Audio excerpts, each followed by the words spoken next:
All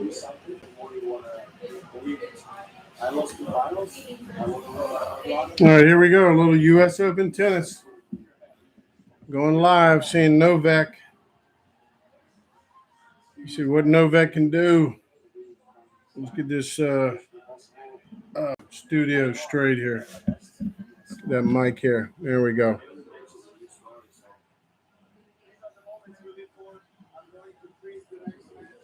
All right.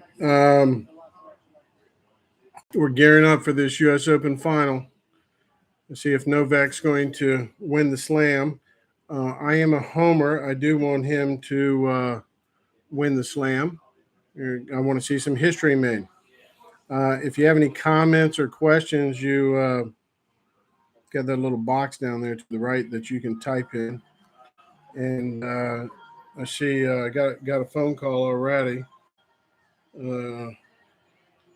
Hey Dom, keep it clean. You're on speaker. You're live, baby, on YouTube Live. You got any thoughts about this U.S. Open final? Who do you want to win? Djokovic.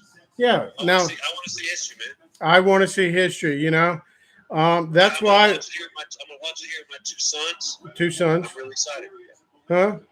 Hey, yeah. So you're gonna watch it? I'm excited to see some history here. Yeah. I mean, there's been a lot of history this year. Old Dominion won a conference championship in women's tennis. Dom was named Coach of the Year. And yesterday, I mean, hey, thanks for telling me you were going to be at the football game on the football scoreboard. You know, back when we won a conference championship, we weren't on the football scoreboard. You know why? There's no football. There was no football. No football, no football scoreboard. So, for women's tennis, you got to be as proud as you could be. That's about as relevant as women's tennis program can be. There you go. As FBS school, you know, we are on the field with the president, with the athletic director, with our sports. That was cool. I saw so much hugging going on. Like you and Bruce were like, there's a lot of man hugging going on there. We were hugging a lot. Yeah. I mean, you've been helping keeping Bruce's job, haven't you, over there? I mean, I know you can't really.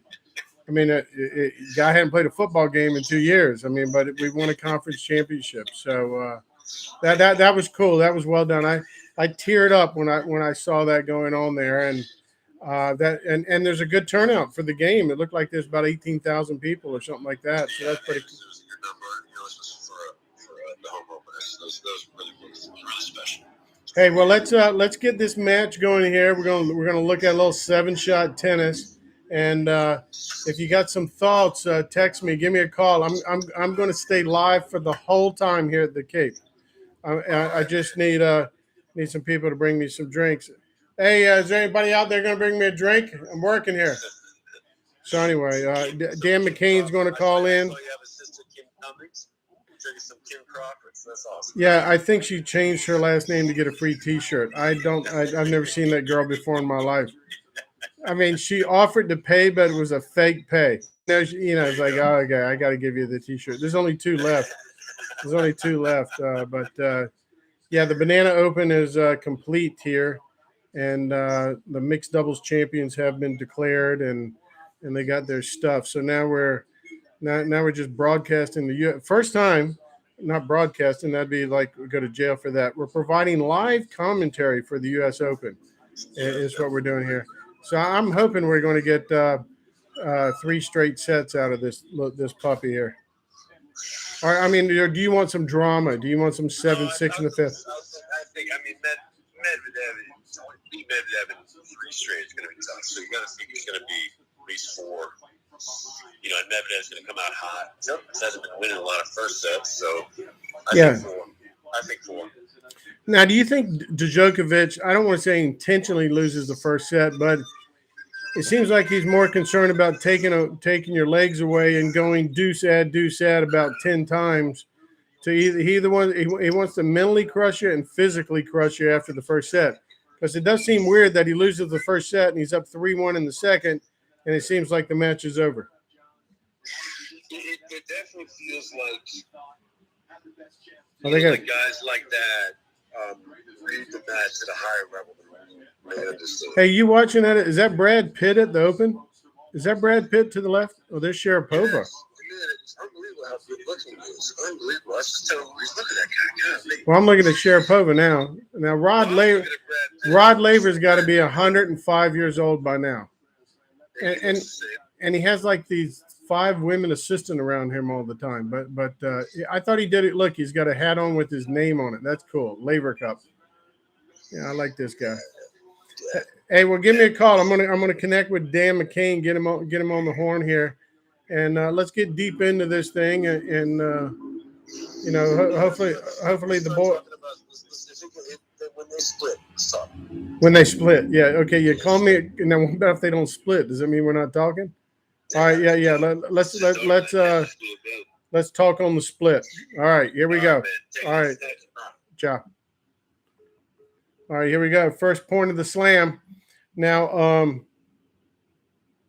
we got Dan McCain who's going to be calling in. Dan McCain's the tennis director at here. Dan's a smart guy. See, Dan's got his own book. People who write their own books are smart guys. So he's going to call in to provide some analytics there. Okay, unforced error here by Danielle on the first point.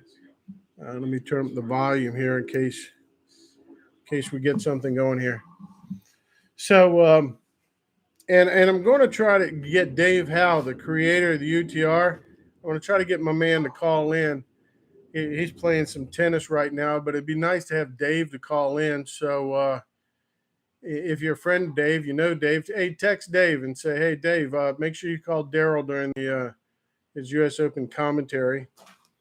And now we got 2 unforced errors to open up with a double fault and return of serve miss. And again, my man Dan McCain is going to be calling in here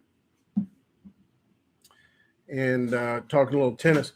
So kind of what we're looking for here. And if you have any comments, let me know. 15 all. And there's Dan McCain, another pitcher, Dan McCain. That's with his buddy Mats Wilander. For some reason, he likes these Swedish guys that win a lot. All right. Now we're going to talk some 7-shot tennis during this broadcast, or during this commentary, I should say. So we're going to provide some uniformity, some common language. So here's your 7-shot tennis right here. If you notice, 1, 2, 3 are down the middle. 4 and 5 are cross-court shots. 5 are your sharp cross-court shots for Rafa. 6s are down the line, and 7 are drop shots. So I'm going to use some of this as common language in this commentary. See, like right there, good cross court to the 4. That's not good. When you put the ball in the middle of the court, see, like that point right there, Danielle lost it. Once he put the ball into the 2, it was over. So these players, they got to keep the ball out of the middle of the court. If they're hitting 1s and 2s, they're going to finish second in this match. So 1s and 2s at this level, not good.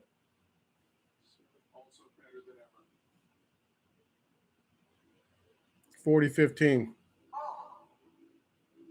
Now, Novak, as Dom and I were talking, Novak seemed to, Dom and the women's coach at Old Dominion, when we were talking, Novak has lost the first set, but when he loses the first set, he might lose the battle, but he doesn't lose the war because he kills you, and physically he takes it out of you in that first set. So here we got a bunch of neutral shots here. Another unforced error. So, some unforced errors are unforced and some unforced errors are actually calculated, right? It was an intent to the intent was to maybe go for a little bit more depth to keep yourself loose during the match. Okay, 40-30. Good time for a first serve here. Nice. There he goes. Puts it back in the 2. And then you'll see Novak start to dictate, move him around. Too short. So Novak is winning this point. Whether he wins or loses the point, he's making you move more steps than he is. This is like playing chess. A nice deep one. Okay. Yeah, Medvedev got off the hook by hitting a nice deep shot to the 3 there. So back to deuce. So again, we're talking a little 7-shot tennis here during this broadcast. Commentary, sorry, live commentary. It's not a broadcast, it's live commentary. So we're at deuce. Some of your different feeds out there, some are a little bit farther in advance, and some of them are a little bit farther behind.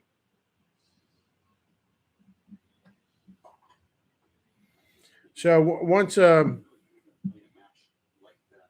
deuce, second serve.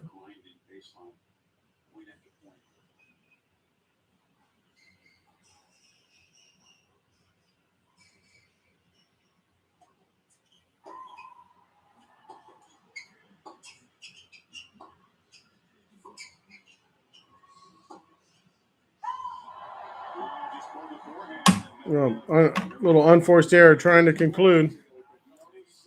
First break point.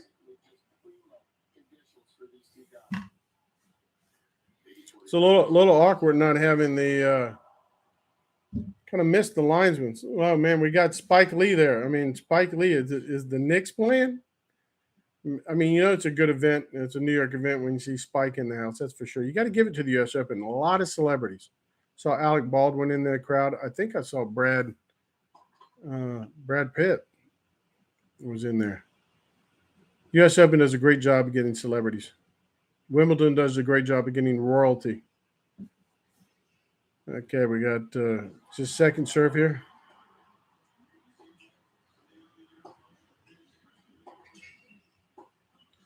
Oh, that's just lazy. Anyway, Medvedev opens with the break. And again, we're going to be talking some 7-shot tennis here. So we're going to be using this language. So 1, 2, 3 is down the middle.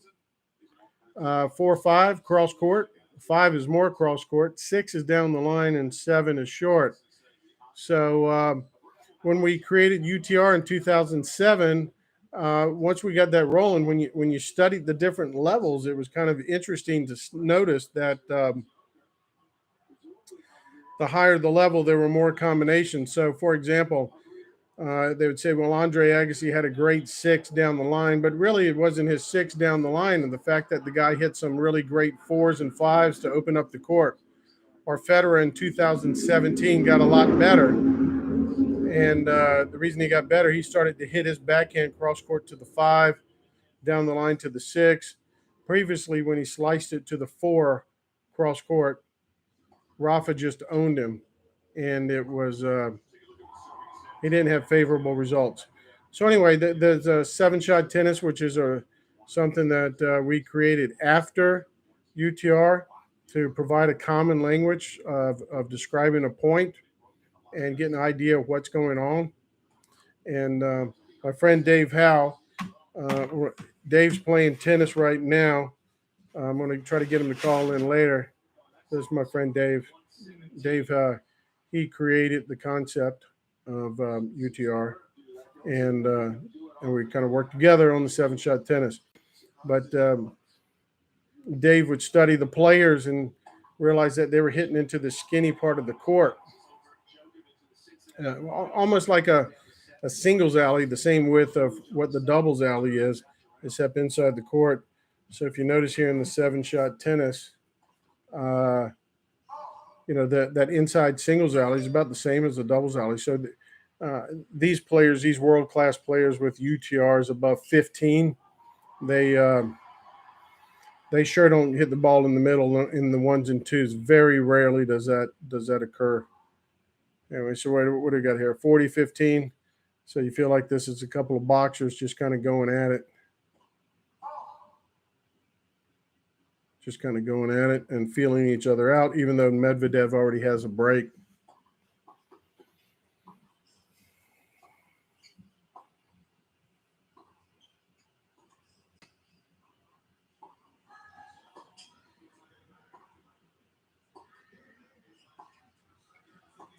A lot of cross courts to the 4 here.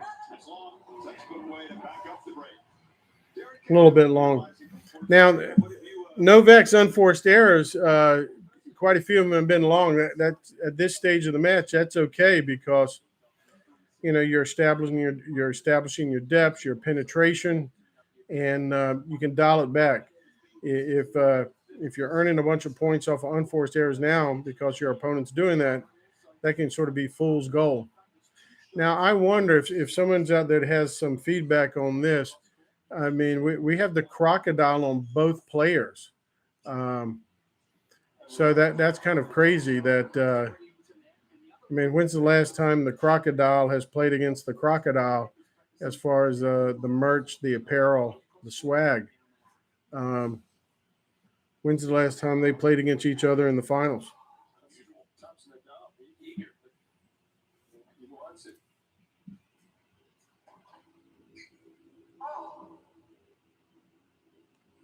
This appears like Novak is going through that first set of trying to find that fine line of unforced errors and force. So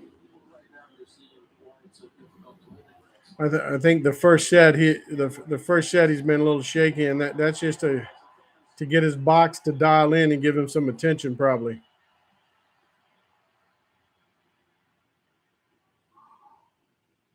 Now, certainly, if Novak wins this championship, how can you not deny that he's the best player of all time with the Grand Slam and 21 slams and his record against the other two? So whether you like him or don't like him, pretty damn good.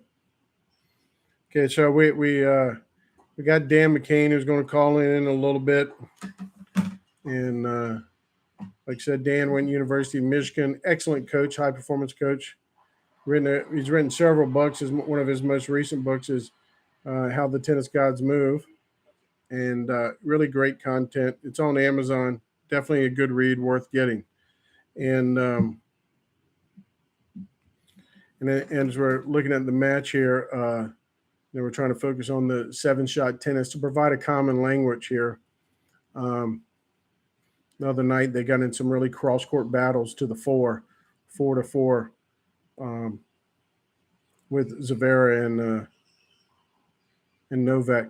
Cool thing about Novak, I mean, he can defend the courts. I mean, you can hit a great 6, he can come over there and he can cover it often and flip it down the line to the 4. Great fitness. Lot of unforced errors creeping into his game right now, though. Just imagine that's going to clean up. So if you make 4 unforced errors in a game, that's pretty much horrible tennis unless you got 4 winners to back it up. Right now he's averaging 2 unforced, and there's Rod Laver. He seems to he has a new friend to talk to up there.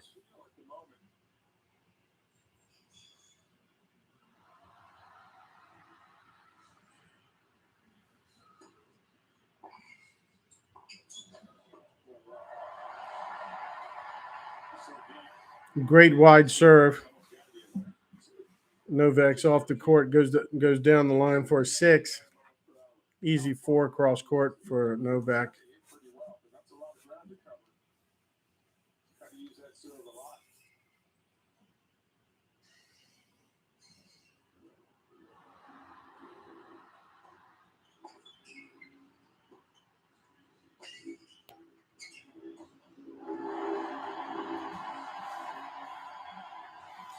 Now, these kinds of situations in the match. You could be up 3-0, and if Novak holds, gets a break point, it's like soccer and having shots on goal. They start to work against you if you don't cash in your chips and have game points and execute to get them.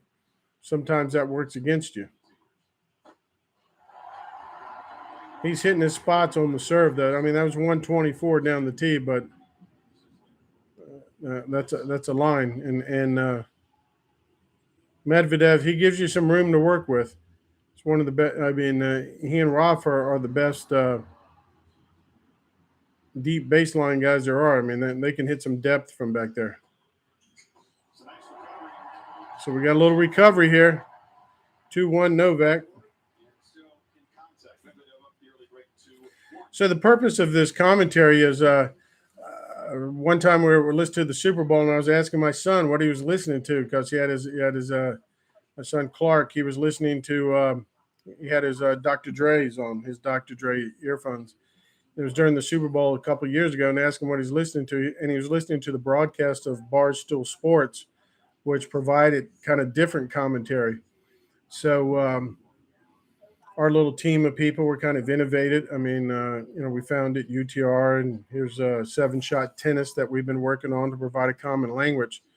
So in sort of the broadcast, we felt like, as far as commentary, often they just left out, they didn't provide a common language, or they didn't really describe what was going on. I mean, the game ends on unforced errors and forced errors there.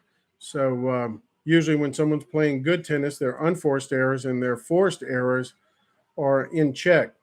So the old Steffi Graf days, she'd make 31 unforced errors, but she also had 32 winners to counteract that. And that way they're sort of controlling play. This is interesting how these two guys go to about their business. Is sometimes they go into Rocky, sort of Mike Tyson mode, and they come at you and they bring out their queen. And then sometimes they go into Rocky Balboa mode and they defend.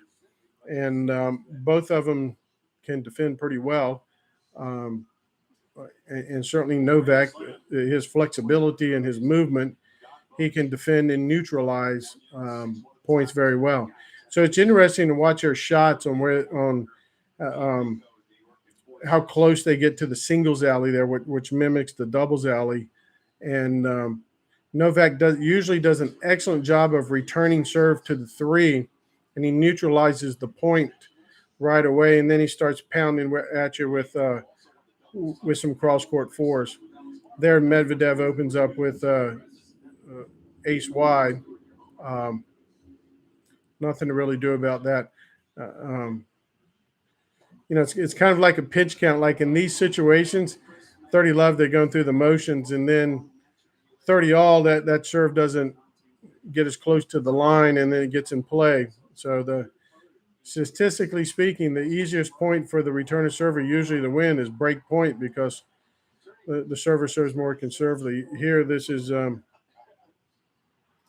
fastball city coming up here with Medvedev. So how long that game take? 45 seconds. That was pretty quick. So these guys know the rhythm to go through. It's hold serve, try to get to the big game. Every game is not the same. I mean, it's one thing to hold serve there at 40 love. It's another thing to hold serve when it's 4-all or when you're serving for the set. What's been really cool about this interview kind of stuff is that Novak has seemed to stay away from the cliche kind of discussions, of cliche answers. He's telling you he really wants this thing. He's telling you this is a big match. This is a big match in his career. He's kind of, laying it out there, which is kind of, and he's pretty sincere about it. Crocodile versus, you got an Al Roker there. Now, not going to lie to you, I like a fat Al Roker. He's a too skinny for me now.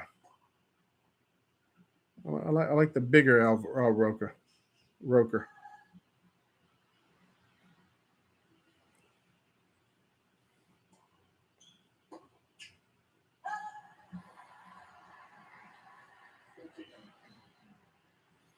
Yeah, these points aren't too important.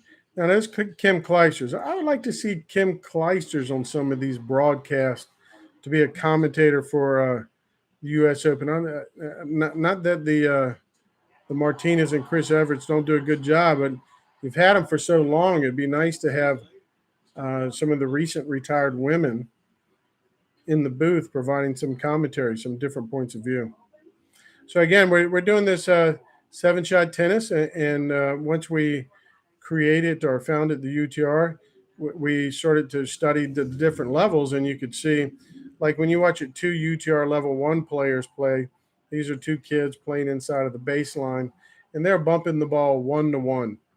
And when you see UTR 2, they do the same thing, but they stand behind the baseline. And UTR 3s and 4s with the kids, that's when you start to see your first cross court shots. And then the higher level you go, you start to see the 1s and 2s sort of diminish, and the cross courts to the 4 seem to be are much more relevant. And then certainly when you get into the pro level, this level 15 and up, they have a sequence of um,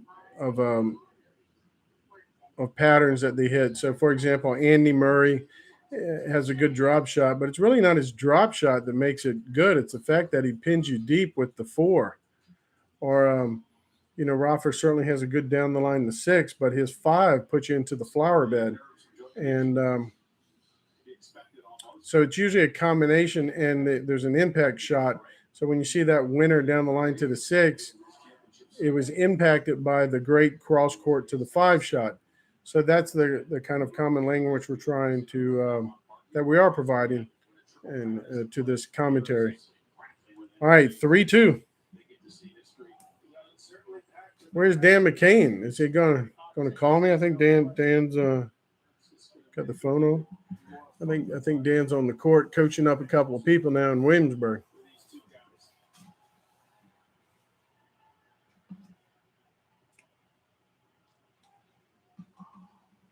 All right, if you got any questions or insights you want to add to the commentary, feel free to text me, 757-641-6146.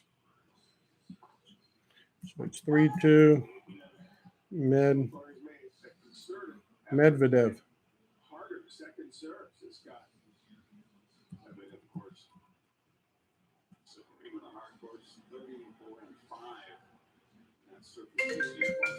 There's Dan McCain.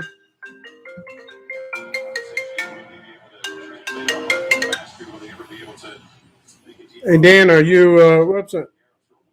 So, Dan, I got you on speaker, and you're right next to the microphone.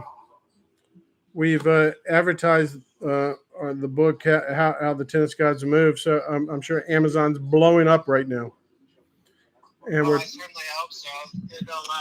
All the proceeds will go to my daughter's future college fund, so please buy as many copies as possible. There you go. And we're talking a little 7-shot tennis here, just providing the framework of some common language. The score now is 3-2 Medvedev, 40 love. So Novak gave a. I don't know. Are you off the court now? Are you driving? Are you watching it some? I am off the court in the car driving home. About 5 minutes from my house. There you go. And looking forward to watching the match. Okay, so far we got 3-2 Medvedev, 40-15. Novak kind of just gave away the his service game with a bunch of unforced errors. So Medvedev's up a break? Yeah, Medvedev's up a break. And there hasn't been too much engagement yet on breaking Medvedev. So it's a quick 4-2 Medvedev. Medvedev actually had a break point to go up 3-0 in 2 breaks. Novak hit a couple of aces and dug himself out of the hole. But this appears. Who's your pick for this match, Darryl? What's that? Who's your pick for this match? Who you got? I mean, like if you ask me to pick, I pick Medvedev, and the reason I picked Medvedev is because I kind of really want Novak to win. So you don't want to jinx yourself, but I want Novak to win. I want to see history. I guess it's history both ways. I mean, because if you end the guy's streak, but I want to see some history. I want to see it's like Jordan. I wanted him to win the championships. I wanted to see it because you don't get a chance to see this much before. So I'm probably picking. I think I'm picking Novak. I'm picking Novak. If I'm betting money, I'm picking Novak, and I want Novak for those selfish reasons. But how about you? Who would you like? For my own selfish reasons, I picked Medvedev just to spur up some debate and some conversation on Facebook with some of my friends. I predicted he would win 7-5, 4-6, 6-3, 7-5, or something like that. And I'm so confident in this prediction that I bet an entire $5 with a friend of mine. So we got big money on this match, Daryl. Yeah. $5 is both fighters aren't engaged in it yet, and then Novak's lost what, the first set of his last 4 matches. yeah, I think that's the plan, I guess. But he in order to lose the first set, he usually puts you through some physical and or mental torture. So yeah, I mean, it's almost like it's a sophisticated way of toying with people. Like, yeah, the first set, it's like give them a little hope and then crush their dreams, something like that. That's right, Dan. I mean, but when you want them to win and you're doing it for selfish reasons, which is my point of view, I mean, like, hey, man, I'm okay. I'm okay with like 3 straight sets right now. I'm not looking to get my money's worth out of this thing. But I mean, it's kind of cool. Now, how about the girl yesterday? I mean, wins the U.S. Open 10 straight sets. If we would have put $1,000 on that in the beginning of the tournament, we would have won 100,000. Well, why didn't you do that, Daryl? Come on, man. I was busy. I didn't have time. Well, one, I never bet, and that's probably the biggest reason. Okay, your man Novak just held, so we got a crossover going on here, and Medvedev is serving 4-3. And Novak like doesn't get much credit for his serve, but I think in the last 5 years he really deserves a lot of credit for the way that he has served. Not only overall quality of his serve, but also like how incredibly clutch he has been serving. Yeah. At critical moments. I realize he's not known for it because earlier in his career, he had some problems with it, and his motion was all over the place. There were all problems all over. He turned shoulders very well. His stance was funky. His throwing motion was out of whack. And yeah, it's hard almost to remember that, isn't it, Dan? I mean, you're right on, but it's almost hard that. I mean, he damn sure wasn't the same player. Yeah. Yeah, I mean, it was like 12 years ago. He started working on it and kind of went from a liability to a weapon. Yeah.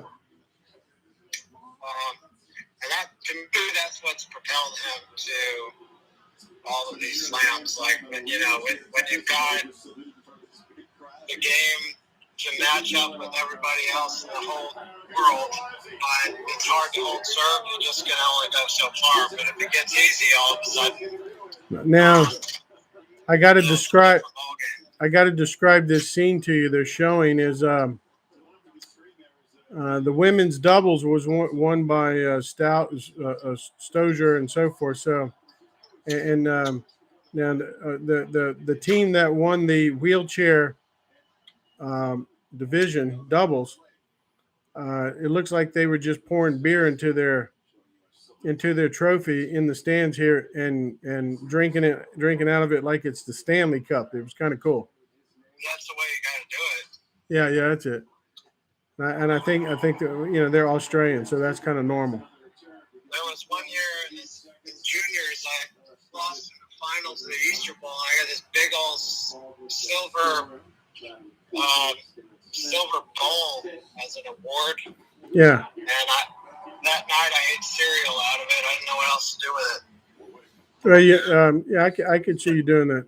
I could see. Yeah, as a 13-year-old kid, that's my version of drinking beer out of it. It's not exactly the same level, but hey, it's something. Your dad was a liberal. I mean, he's very liberal about that kind of stuff. So, now the U.S. Open, when they scan the audience right now, Medvedev's up a quick 40-love again. I mean, it's basically like having Mo Rivera come in and just pitching close up here. And but anyway, when they scan the crowd, a lot of celebrities. I mean, this has to be the best tournament for celebrities, right? Because it's in New York, and probably Wimbledon's the best, the best tournament for royalty. Yeah. Now Medvedev's just served another ace, so there's not much engagement on these return games yet. So. He's been serving mid 130s for the whole tournament. I mean, the guy's how tall is he? 6'6" or 6'5"? That's a good question. I might have to Google that, but yeah, he's there. He's not Isner, but yeah, I think 6'6", right? So now this is all kind of cute. Now, of course, Novak gets the hold if he can get a hold here. Now, that 5-4 game is a little bit different than the 4-3 game for some reason. Oh, yes.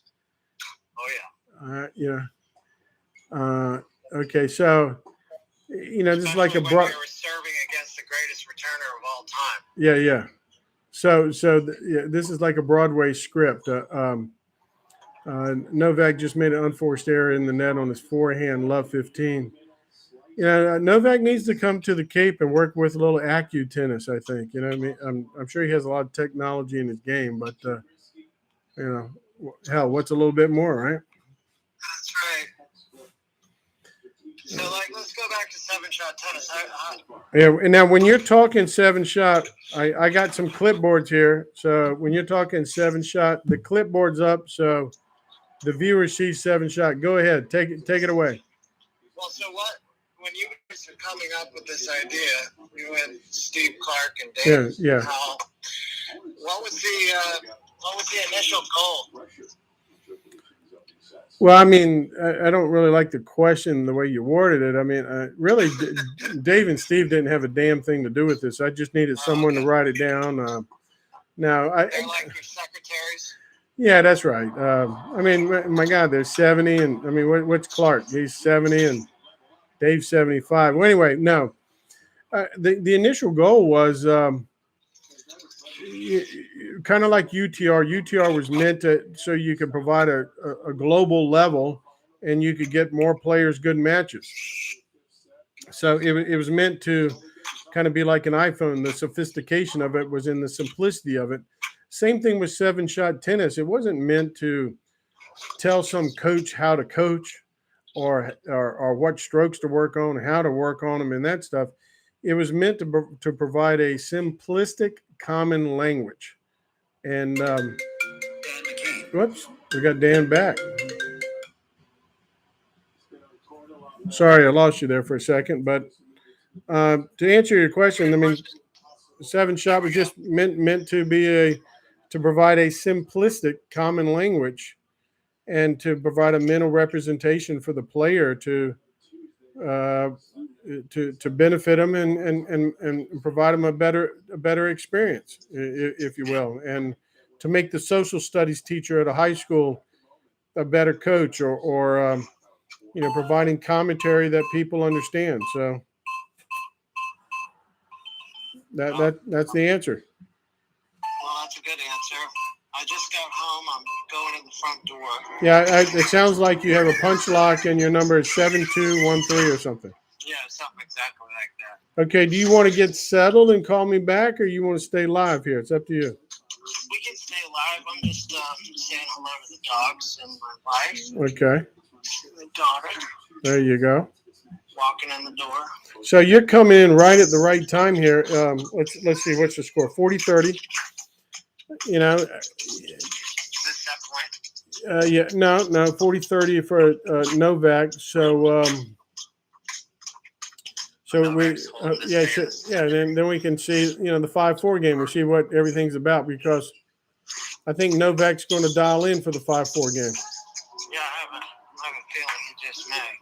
Yeah, isn't it funny how it works, man? You missed that first. He's the best at returning serve to the 3 and neutralizing this puppy. And it'd be nice to. I'd like to see some engage. I mean, I don't need to see another 40-love game here. I want some entertainment here.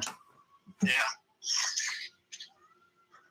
So now, you and I, we've been talking about our local 757 players, of having an objective and a goal to get more players into the national tournaments. For example, Kalamazoo, as we discussed. How do you think it's going? I mean, do you think it'd be beneficial if we get them to look at some of these matches that we're taping with the top players, and getting them to break it down a little bit? I'm concerned they're working hard. For example, a lot of the kids were playing. If we're going to get to Kalamazoo, some of the kids were playing some L5s this weekend. I don't think if you win an L5, I don't even know if that's enough points to even make it matter in one of your 6. I got to study the points, but I would like to see those guys play a row mesh, play one of our top local players and get beat up on and provide some match charting and so forth. So give me your thoughts about using analytics and not just doing duck, goose drills like the Olympics and stuff. Carry me through some thoughts here. Well, tennis as a sport is way behind in the use of film and video. If nothing more, just from the perspective of how frequent players and coaches go to the video and check it out to see what's going on. And so, you can imagine, let's say you're on the staff of the Golden State Warriors, an NBA team. Yep. After practices, after games, they're going to the film and they're watching it together, right. And they're talking about what to do and what not to do, and different matchups that they can exploit, different matchups they want to avoid, and strategies and fundamentals and all kinds of things. And so, that's just a normal thing for basketball coaches, for football coaches, for everybody. And so, it's just tennis coaches and players desperately need to catch up, and the information and the technology is available. It's out there. Yeah. It can be done. Yeah, hopefully there's a paradigm shift in that direction. Now, Medvedev's up 30-15. He got 2 free points to go up 30-11. He just served a huge double. Novak, he makes a living off of hanging around just to see if you're going to blink, right? The guy, Severa only blinked once last time. It was like in the 5th set, and then boom, it was over. But Medvedev serving kind of big here, 40-15. But Novak hasn't been in one of these service games, I don't think. This is there've been some easy holds here. I'm getting close to being able to get. Well, that was 3 free points, and Medvedev wins the first set 6-4. How long did that take? It's 4:54. It didn't start at 4. That's for sure. That was kind of quick. I feel like such a homer that I want Novak to win. And anyway, but that match last night kind of took it out of me too. That was amazing. That girl made that run, 10 straight matches, nothing closer than 6-4. I hate to say that, but that girl, that British girl, Emma, she really improved her UTR, I bet. No doubt. And her pocketbook at the same time. What's the prize money? $3 million? No, they dialed it back a little bit, and they put more money down at the bottom. But so she only got $2.5 million. That's it. That's it, man. God, she's going to be struggling financially for a while. I know, for sure. So anyway, how's so did you have a good day coaching out there today?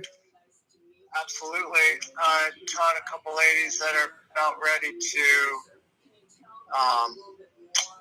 go play a charity tournament. Yeah. So they're not ready to win the US Open, but they're good people and good players, and they are ready to rock and roll and dominate this charity tournament. So. Okay. Now, I'm gonna put the phone down here for a second. I'm gonna take a quick bathroom break and get a quick drink. So I'm gonna be back in about 45 seconds. So just hold on a second. All right. So I'm in the process of logging in so I can watch the match with everybody else. Just got home. Of course, my computer is being super uncooperative right at the moment I need it to work. I subscribe to Hulu, which is why I'm turning on the computer. But we've got Medvedev just took the first set. 6-4. I called it to be 7-5 in my prediction, so I was a little bit off. But I've got Medvedev winning in 4 sets, which I don't know. I mean, my prediction was that he was going to win in 4 sets, and I bet $5 entire dollars. So it's not exactly the most confident I've ever been in a prediction. But we've got Novak playing for history here, so he's got his 21st Grand Slam title on the line. He's got the calendar year Grand Slam title on the line. It's unbelievable the year that he's had. He's 27-0 going into his match Grand Slam matches. Yeah, that's crazy. I'm back, Dan. Yeah.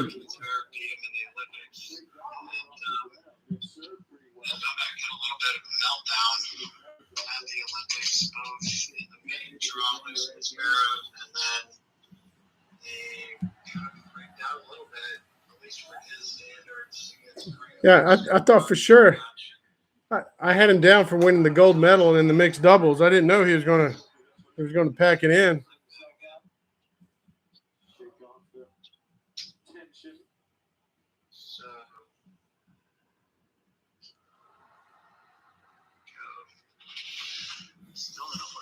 Now, what do you use for your broadcast? Oh, there we go. Oh yeah. No, what happens when Novak gets the lead here? 40 love. It's kind of about breaking Medvedev at this point.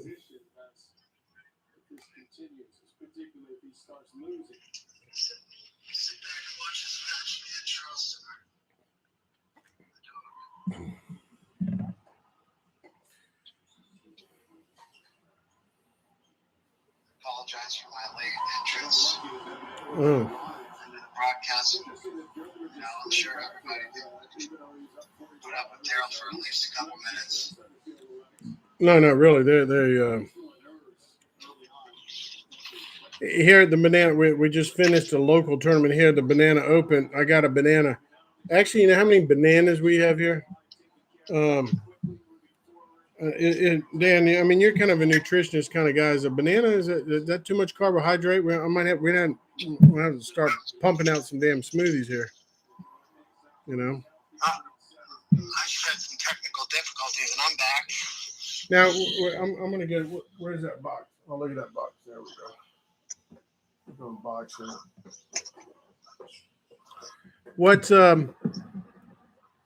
What are you watching your broadcast on? You on Cox? What are you on? I'm on Hulu, and oh, you're Hulu. Of course, the one time I want to get my computer up and running right away, it's Hulu. My computer's giving me attitude. Yeah. So I'm rocking the iPad right now. Well, there you go.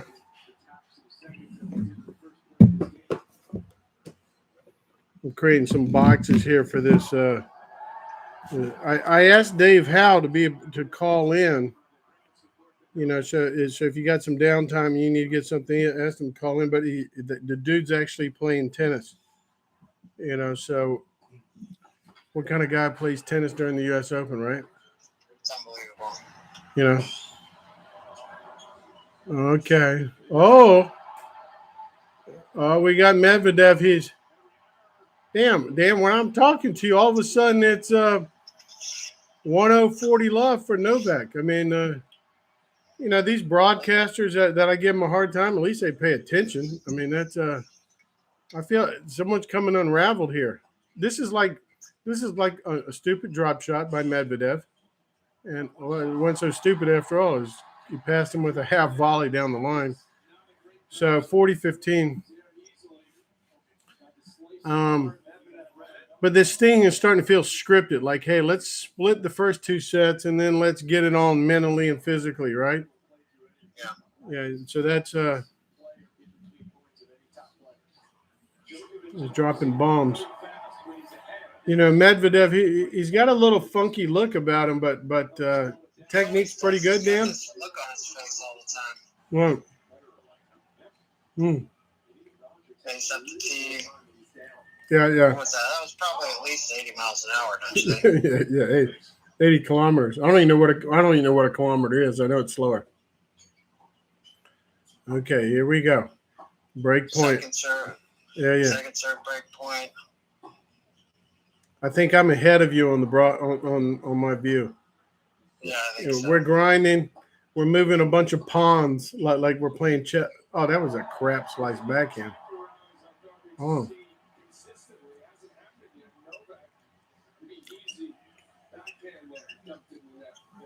Oh dear. Oh, he's getting a little angry. Hey, he gets. Don't you think he should have thrown his rackets into the stands like he did in the Olympics there? I think that would have been just must see TV. Key thing right now for him to win this slam is not to get disqualified. I mean, yeah, literally be able to play and complete the match. Yeah.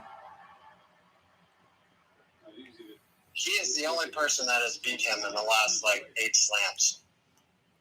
Is that right? When's the last time? I mean, is that? I'm just saying, Novak is the only person to beat. Right. Yeah.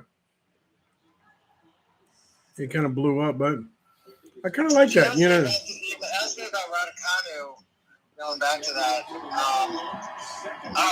I said this before, and I'll say it again. I think she is the most fundamentally sound female tennis player I've seen since Justine Henna, and I think she may be more fundamentally sound than her. She can sure do a lot of things, right? I mean, she defends the court. She nice flat ball. I mean, free points on the serve, right? Her movement and rotation is excellent. I like her serve a lot. I like her choices, especially from the baseline. But she's not shy about attacking either. No. She's willing to come in. She can volley. She's just a pretty complete player. Seems like a cool kid. How about the speech by both of them too? I mean, that was some good stuff. They put on a good show all the way through. The tournament. Now, I was mentioning this before. I would like to not necessarily them, of course, but nothing against the Martinas and the Chris Everetts, and they're they know their. I would love to see some new faces of commentary. Whoever, you know what I mean? Maybe it's Venus and Serena when they dial it back, a Kim Clijsters or something. There doesn't seem there's a big gap there as far as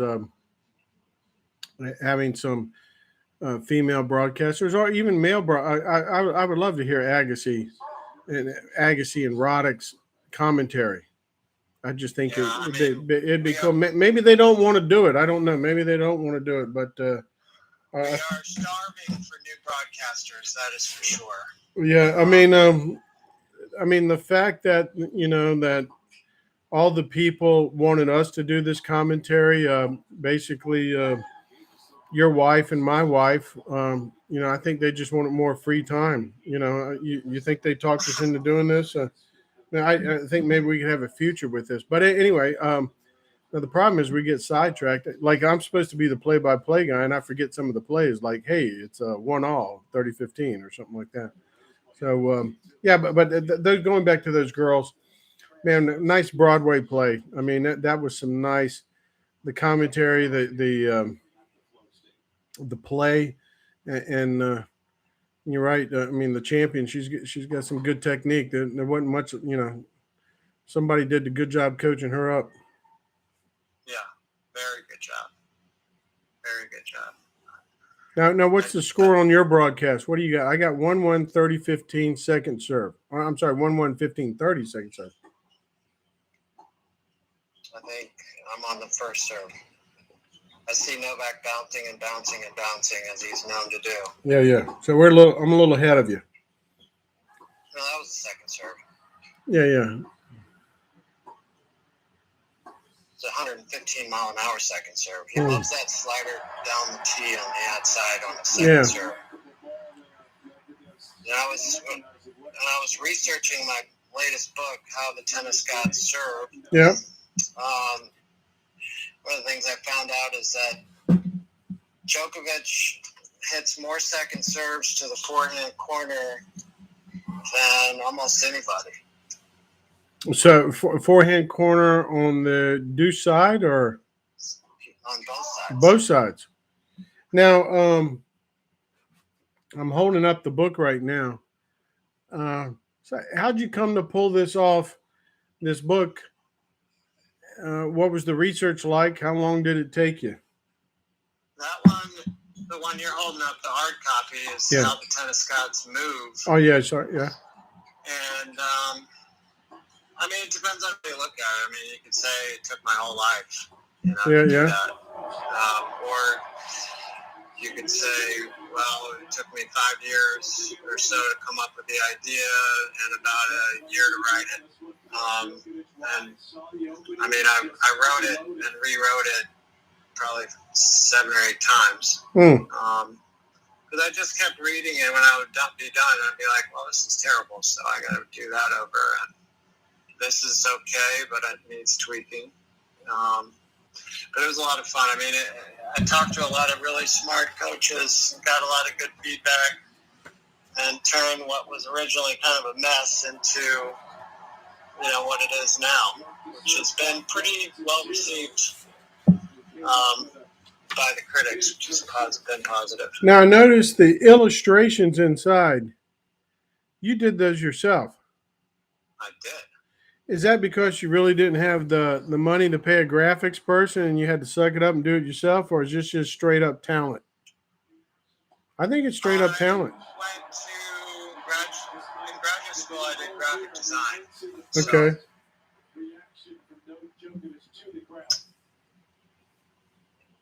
So that was kind of a natural deal for me. That's pretty cool stuff. I mean, the ability to create, to produce a book. Hats off to you. I know that wasn't easy. Well, thank you. I appreciate it. And then we got add in Novak with add in.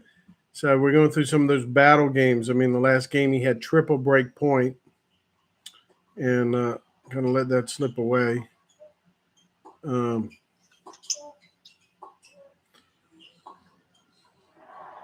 So these guys are hanging around to. I mean, you think about some of the matches that Novak won to get to this point. I mean, he had that 5 set against Avera. He had to beat Rafa in the in the semis of the French.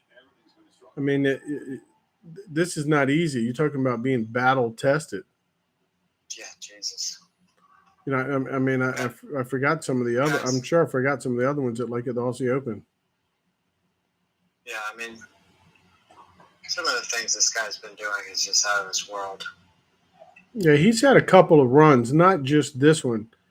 And that whole, the Federer and the Rafa's accomplishments. Sometimes some of his stuff is overshadowed, like that he holds the record for the most weeks at number 1, and his record against them. You know, because there's such that chatter about 20 slams and who's the GOAT and all that kind of stuff. So, you know, these guys are playing some ball, man. I think Novak's looking at, I'm willing to run and make my legs tired, and as long as you get your legs tired, because I can recover quicker than you. So we got to add in here. And there's Rod. How old's Rod Laver? I'm telling you, So he won the calendar slam in what, 62 and 69? I think so, or was it 68? But I think you're right. So he was, 38 years old when he did the second one? Yeah, it was something absurd. And that was 50 years ago, right? Okay, I got to get I need to clear this out a little bit. Here, where's my phone? Okay, so I mean, that was like, a 20-minute hold? Not really, but... Yeah, that's right. And he needs those kind of holds. You know, not to hold quick, because now that takes the legs away from Medvedev, right? Yeah. Now, you were on the court. I don't think that's going to be such an issue for Medvedev. He's been able to last through these matches without much of a problem. Yeah. Cliff Drysdale interviewed Rod Laver before this, and he gave a really good interview. I mean, he was energetic, insightful. You know, I mean, he's 83 years old. So and then I think hasn't the last time someone won a slam 50 years ago? I thought that's what they've been saying, 50 years. So he was 33, I guess, on the last one. Oh, that's it? I thought he was older. Yeah, I did too. But unless we got some math wrong, nicknamed the Rocket.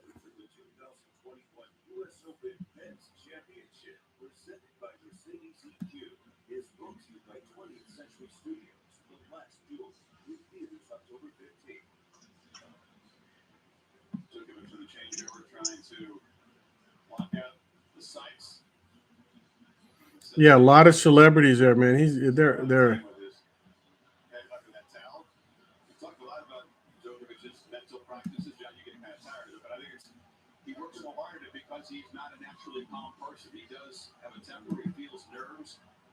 Think he meditates under that towel, like he sits there like that?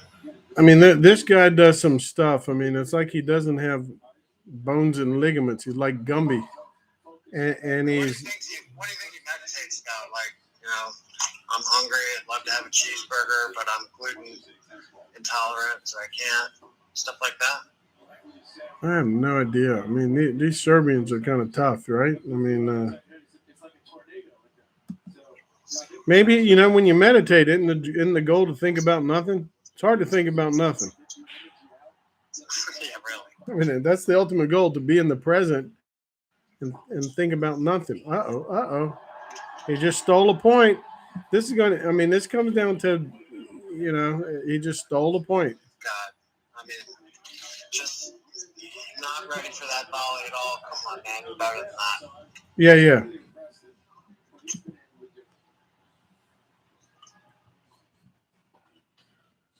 This guy, part of the reason I think people love Roger and Rafa is because, like, there's these superhero tennis players, right? But, like, their superpowers are super obvious. Like Roger and his forehand and his serve in that game, it's just like in this beautiful game. It's just like it's fluid movement. It's like, where do you stop, right? It's just so many things. And then it's like Rutsch Nadal play, and his superpower is like this off the charts heavy spin forehand that nobody's ever seen before. In fact, he's left-handed, makes it even worse for his opponents. And then you got, this ability to play every point and intensity that, is so unbelievable to watch. And then when you see Novak, it's like, well, what is his superpower? It's like, well, it's got a good backhand. Yeah, his forehand's probably better too. Right. And yeah, he moves great, and he does everything really well. But it's not like nothing sticks out. So just watch him play over an extended period of time, and I think his superpower is the fact that he just never misses, and he gets everything back all the time, including 150-mile-an-hour serves. Right. And he can beat you in a million different ways. At least nowadays he can. Well, I like your analogies of superheroes. That would be a good illustration, And we've seen Novak dialed up as the Joker, which is not necessarily a superhero. But yeah, that's what these guys represent, right? I mean, what they've achieved with the amount of slams and titles and weeks at number one and all that kind of stuff. Oh yeah, I mean, I remember watching Pete Sampras play the last tournament of his life when he won the U.S. Open and beat Agassi in the finals. Right. And that was his 14th slam, which is two more than the record that he broke. And I'm thinking, well, now he's the obvious greatest player ever. And hey, by the way, you see that Brad Pitt? That's Brad Pitt, right? Moneyball Brad Pitt's at the Open. I mean, that I've never seen Brad Pitt at the Open. Have you I've seen that? Bradley Cooper though. I've seen Bradley Cooper. Yeah, I've seen Bradley. But who's that to the left? Isn't that Brad Pitt? Yeah, that's Brad Pitt. That's Fight Club right there. Yeah, I don't know.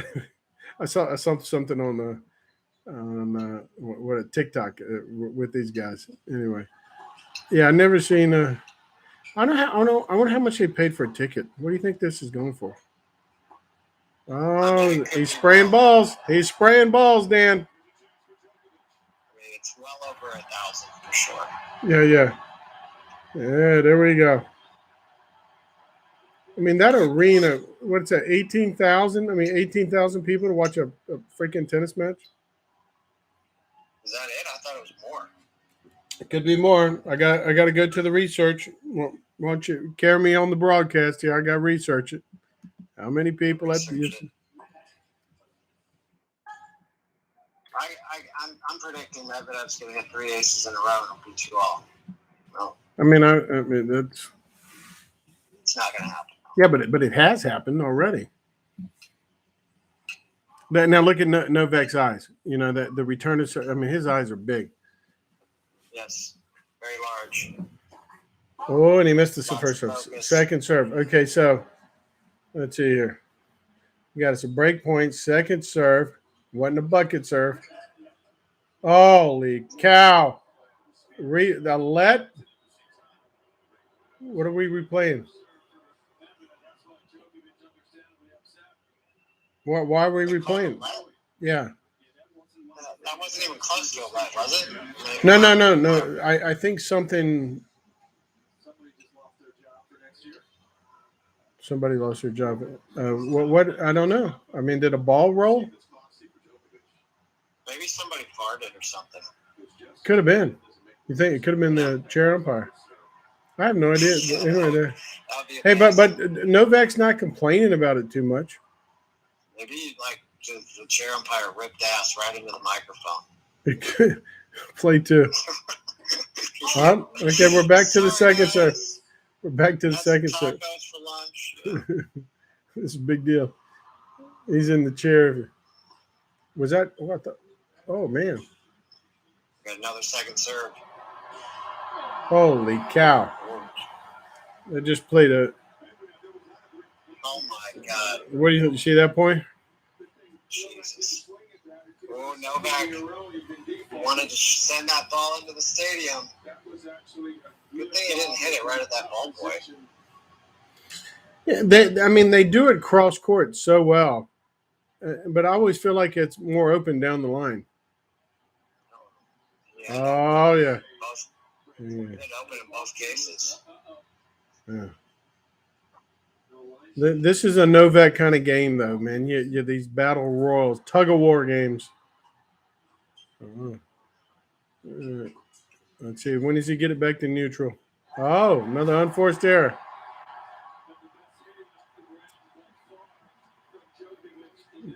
Changes a little bit.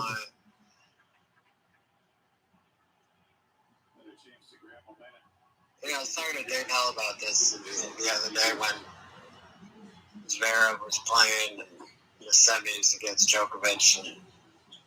And Medvedev is the only one of these young guys, these top young guys, that can beat you in multiple ways. And, plan A isn't working. He'll come up with a plan B or a plan C and whatever it takes. Yeah. And some of these guys hesitate on attacking, too, when, they'll just set it up and set it up. And oh, man. Times whoa. When Zverev had him beat. Watch this. Watch what's going to happen. You see it? There it is. Oh, there it is. Now, what I like is in these situations, they give him a warning. At best, they give him a warning. He lost his little dampener. He's losing a lot of. He lost his shit right there, man. Dude.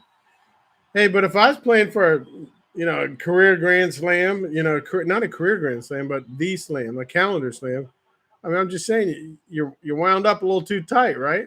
I mean, you ought to seen the girls. Definitely wound up tight right now. You ought to seen the girls. Coco.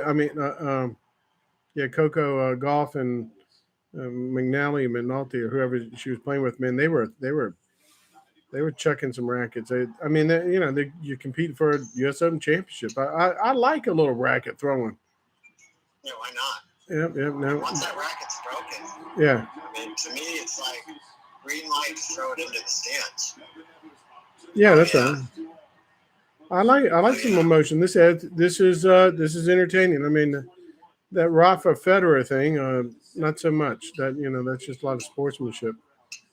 Too much. Yeah, it might be nice to your opponent or the crowd or the referees. I mean, we're not here to make friends. You're here to win at all costs, right, Darryl? Yeah, win, and they never say that here's the sportsmanship award for the U.S. Open men's singles championship, right?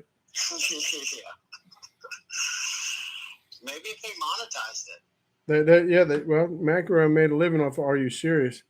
Now, I'm holding up the 7-shot tennis diagram, and I think it reflects the way that they're playing. There's very few ones and twos in the front part of the three. These guys are playing some skinny tennis, hitting into these singles alleys, and this is the difference of the best players. I mean, it's where that ball, see that where the ball lands. We'll see if the wheels come off the service game. This is a big game. Yeah, I've never. So now, Darryl, if I'm playing Djokovic in this match, Yeah. and I have my game, which you've seen me play. I've seen you play. What? And let's just imagine a hypothetical world that I played at a level close to Djokovic, one way or the other. What are you telling me to do against him going into that match? What's my strategy that you're recommending? You got me with a lot of. I mean, you got me with a lot of what ifs there. What if I was this level, and what if I was, that's a what if. I mean, you're with Novak. I mean, you definitely you got to stay score relevant. I mean, you got to hold serve, and if that means taking risk and going for it a little bit more, so be it. I mean, you got to hold serve. You got to get some couple of freebies off of your serving and keep that clean.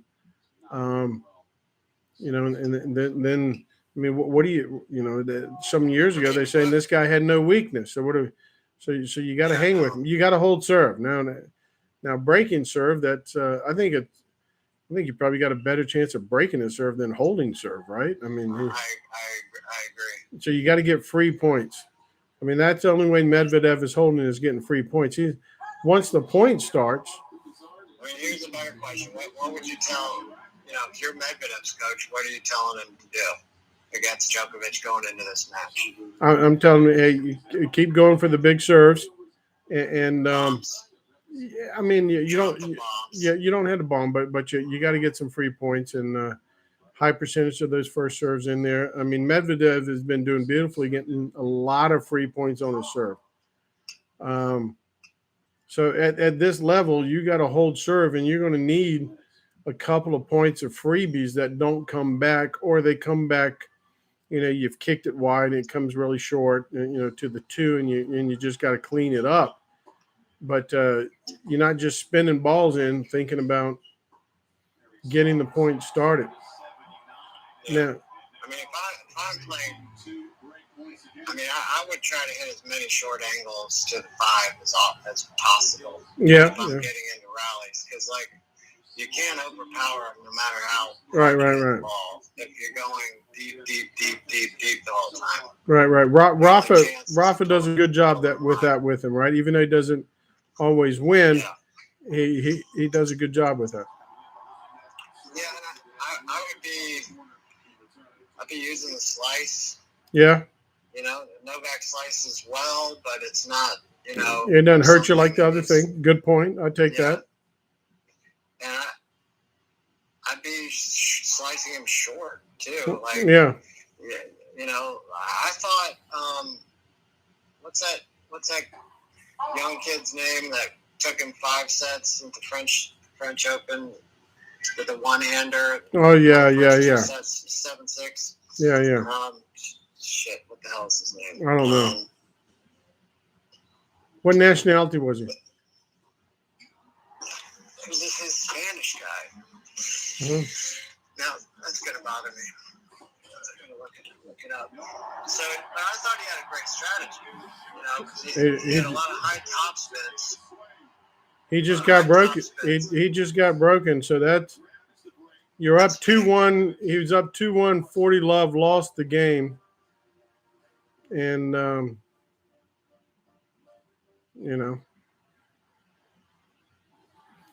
yeah, he lost the game. So so the kid, the first two sets, the kid is serving humongous against Djokovic, mm-hmm.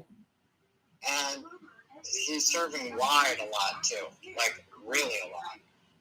And he's hitting a ton of high top spins, not that big. Yeah. He's hitting a ton of short angles. Yeah. And he had a ton of drop shots. Right. And he was more than happy to attack anything he got that was short. Now, Rafa play him that way, right? I mean, Rafa's played him that way. Kind of taking your insights, I would say I've seen Rafa sometimes kind of go at him too much, going sort of in Mike Tyson mode. And but Rafa certainly has that game, even though he hasn't, he hasn't won more than he lost. But he can keep the ball up on him and just be a little bit more patient to wait for Novak to come at you a little bit. But I mean, Rafa's the best at those short angles to the fives, and they've played. Yeah. I mean, I've seen Rafa hit the short angle to the 5. Novak goes for a killer 6 down the line, makes it. Rafa gets over there, neutralizes it back to the 4. And you remember that match at the Australian Open? I mean, those two guys couldn't stand up during the awards presentation. They had to bring some chairs up. Yeah, so that was 7-5 in the 5th or something crazy like that. That was the highest level tennis I've ever seen. But again, Rafa's making these cross court balls to the 5. Lorenzo Musetti. That's okay. Yeah, so I'm holding up 7-shot tennis. So that match was one of the highest skill. Like I said, Rafa's making cross court to the 5s. Novak's over there taking it early, jacking some down the line 6s. Rafa goes over and neutralizes it, cross court to the 4. The point starts over again, Yeah, it really does. Yeah. But I mean, at least he's gaining advantages with those angles. Yeah, that's right. Which is better than nothing. Yes, yeah. I mean, to play this guy right down the middle of the court and that's not necessarily the play. And Roger against him in some of these Wimbledon and U.S. Open finals, he would purposely hit deep down the middle to open up these angles, which is one way to do it. Mm-hmm. Still breaks my heart every time I think about all those finals he had against Novak for match points. And blew it. I mean, it's just depressing just to think about it. Yeah, that's right. What is that? Were there 2 matches that he had match point? 2 separate matches? One at the U.S. Open? Finals. Yeah. One U.S. Open? And then there was another one that was 5 sets that Roger had to beat. And 4 out of the 5 sets, he was 1-2 of them, obviously, and then the other 2 way up. Yeah. Oh, that was big. Yeah, His forehand just an absolute thing of beauty. It looks a little funky, right? I mean, it's got a little fun. I mean, when you first see him play, you go, man, that thing's a little funky. But then you watch where the ball lands, and yeah. So what he does with it is fantastic. Yeah, the funkiness is starting to go away now, I guess. I'm so used to looking at it that it's not so funky because he's hitting. He's hitting some some nice winners down the line to the 6, but sometimes he plays deep in the court and he'll play defense and neutral, and to hit that length on the shot, to hit cross court to the 4 being so far back is pretty special. Yeah, he's he's not a cool player. He's a little nerdy, but he knows how to play chess, doesn't he? He knows how to play chess. Oh yeah. Okay, so 4-2. So a couple, Slice it a little more. yeah, couple early breaks. And he kind of pulled out that slice quite a bit that game, almost as if he knew he was going to do it going into the match at an opportune time. Right. I remember Vielander doing it against Lindell in one of the finals. Vielander was hitting that his slice. I mean, who had a great two-hander. Vielander, your buddy. I'm holding up the picture. There it is. One of my idols. Yeah. Vielander against Lindell in that finals, hitting some nice slice backhands cross court to the 5. You talk about all-time choking. How about my sitter overhead on top of the net against Vielander that I shanked over the fence on match point? Yeah, I remember that. Yeah. But it's really because your partner wasn't that good, and that put you under more pressure to finish on the shot. And you played with some scrub. What was his name? Solomon Bader. Oh, yeah, Solomon. I mean, we would have probably won. You would have won that. We probably would have bageled him if it wasn't for him. It's totally his fault, right? He didn't carry me. That could have turned around your whole career, that one win. Now it's just scarred you for life. But it was a fun day having Vielander out there at Virginia Wesleyan, and a lot of local tennis coaches. No one really got close, but you guys. I mean, they just ran a first-class operation. The whole event was awesome. Yeah. Oh, yes. Oh, look at this here, man. We got some deep. Oh, don't tell me this set's over. This is. I'm looking for a freaking battle here, and I'm getting dog doo. I mean, that's the kind of point that Novak's going to be ready to break another racket on. He's trying to hold it in right now. Yeah, that's right. Or, maybe instead he's thinking like, well, we don't have lines people that can hit a ball into their throat. He's probably the into so many ball kids' throats. He's probably the reason they got rid of the line kids, right? I mean the line balls. Yeah. If he hits a ball kid, they might come out with what are those things that you have in your house that vacuums that kind of rides around. I mean, they get some ball picker uppers. Yeah, I wonder if the officials are they pissed about this that they're not. Yeah, is this? I don't even know, Dan. Is this on? It's on par for getting laid off, essentially. Are the outside courts that they didn't use this technology? I mean, they used it on the show courts. I think they just used it on, this court and Louis Armstrong, maybe the new grandstand, I guess. But well, I watched I'm trying to think. I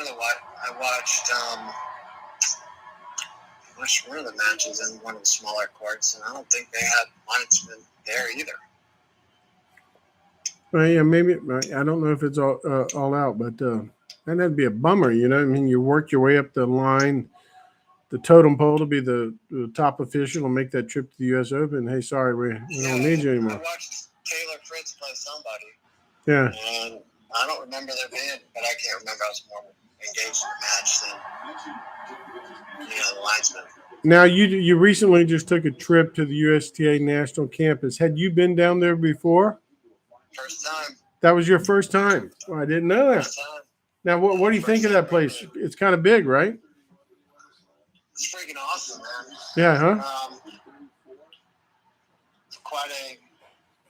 I know you can't tell me all the behind-the-scenes stuff, the top secret stuff that was going on there with some of the top secret training and collaboration that was going on, but so it's called the coach.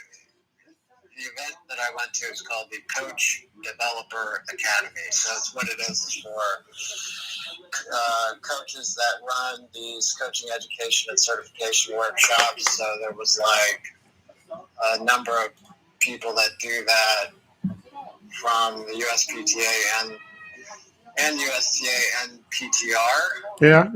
And so the USTA is sort of taken over some of the content of these educational workshops and certification things, and so they're taking over some of the content that coaches learn and go through, and They're influencing the structure. Okay. So sort of like if you're in the UK and you want to coach, there's like level 1 coaches, level 2, 3, Yeah. 4, and so on. Well, that's going to start in the US. And so like level 1 coach would be somebody that's never been certified before, so they got to start somewhere. And they're like, the assistant pro that's new coaching. Okay. And so the level 2 coaches step up from that. The level 3 coaches, these are people that are like head pros of clubs. And level 4 is like your tennis directors and masters of the profession, and people that are like, able to run programs and coach at all levels, including high performance and so on and so forth. So these levels, these level 1s and 2s and so forth, are they recognized under the umbrella of USTA or PTR or USPTA or all three? All 3. Okay, so there'll be a little bit more uniformity there. Yeah, and that's the big part of what they're doing. We had representatives from the PTR and from USPTA there to, facilitate, answer questions, observe the whole, training and everything. And, it's all positive stuff. A lot of good people, a lot of hard-working people just trying to advance the profession, raise the standards. And, now, how many of people like you were down there? Probably 20 or so other coaches down there that are hosting and running these kind of workshops that were. There's more than that. Not everybody can show up this particular week. Right. It's 3 days, 10 hours a day in the classroom and on the court, going over the content of these future workshops. Yeah. So these will be. A lot of the time we practice, how we're going to talk to these coaches. So, for example, if the coach, is running a drill and it sucks, we say, okay, let's pause. Yeah. And then we ask them a question like, obviously this sucks. Do you think it sucks a lot, or does it just kind of bad? Yeah. Things like that. So how to connect with the where what are we 5-3 now? Yeah, and then we worked on the enjoyment of the humiliation of others. Yes. Core principles of coaching, stuff like that. Okay. So a little bit more, not the X's and O's, but leadership, connecting, communicating, so forth. Yeah. Okay. Yeah. So it's less about what to coach and more about how to coach. Mm-hmm. And effective communication methods, things like that. Now, humiliation is such an important part of it, obviously. Yeah. Now, someone like you, did they have any sessions for you to work on like your anger management? Yeah. So we worked on how to most effectively be critical of others, make them feel terrible about themselves. Yeah. And how to pick out all kinds of different specific flaws, because then it's more personal. Yeah. All kinds of things. Yeah, good. So you're going to be able to help me now. You're going to be able to help me get through this. You're going to make me a better husband now, aren't you? Yeah, better father. Remember that clip of Jerry Maguire? Remember the movie with Tom Cruise where he's like, sure. "Help me, help you." Yeah, that's help right. Me, help you. Yeah, there you go. Yeah. So we practice yelling at people like that. So, Any good dinners? Did you guys eat around there or what? Let me hear about the food. Oh, yeah. Food good? Was excellent. Sponsored by the USTA. Thank you very much. It was all kinds of big team dinners, group dinners. Okay. They gave us Spam most of the time. Spam's good. Hey, Spam at a Hawaiian place, they'd charge you twice. Bologna sandwiches. Yeah. they give us a jar of peanut butter to just pass around, grab a finger. Yeah. Now, I know we're not always serious about ourselves, but we're serious about what we do. That's a pretty much of an honor to be there, to be collaborating, talking about providing leadership. Oh, yeah. I mean, there's not too many testers. I don't know. I mean, technically, you provided testers and workshops for the PTR for a long time. Yeah, I mean, it's cool because, you're talking about spending time with a lot of first class people doing a lot of first class things. Right. So, like my dad always used to say, you always want to spend time with people that make you better. So it's a chance to do that in a different way. And the USTA ran a first class operation this week at a first class facility. It's unbelievable. I mean, it was raining. Of course, it rains every day in Florida. Right. It's like the whole world is Armageddon sending for like 25 minutes and then it's over and it's like it never happened. But we get rained out and we go and they're like, oh, we'll just go indoors. I'm like, yeah, where's that? I assume we were going to go into one of the classrooms. And they're like, no, we got 6 awesome indoor tennis courts. Yeah. With a huge indoor facility with an unbelievable weight room, offices, locker rooms. That's just like the side facility, sort of like the guest house at a mansion. Right. I mean, the people can be critical of the USTA, and I never really got it because it's never the USTA. It's USTA is a couple of people in a specific department or area that are making decisions. It's not like it's not like it's 5,000 volunteers that created this movement, but certainly this USTA, the U.S. Open, seeing them build facilities, that national campus is pretty cool. Really cool. I've been there a couple of times. I've seen college tennis matches. I've seen the NCAAs there. My sons played there when I was a college coach at Norfolk State. We went there, and Tim Cass, who's the general manager, just makes you feel welcome.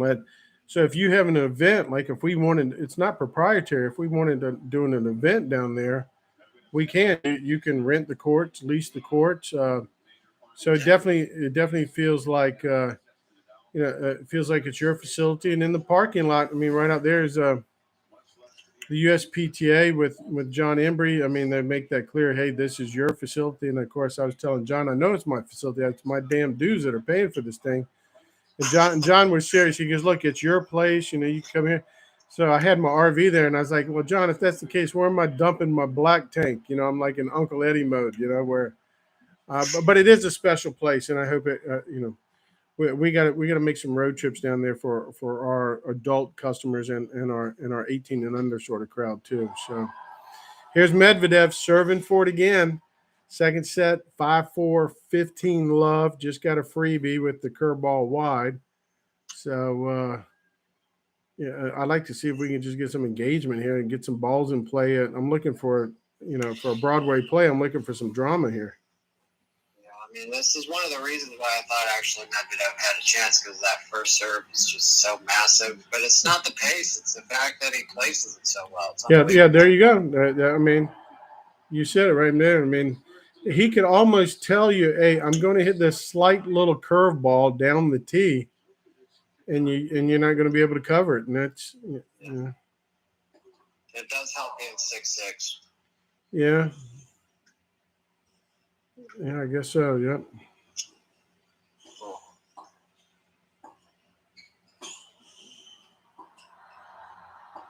So we need some of this stuff. You know what I mean? Like now, of course, the better you serve,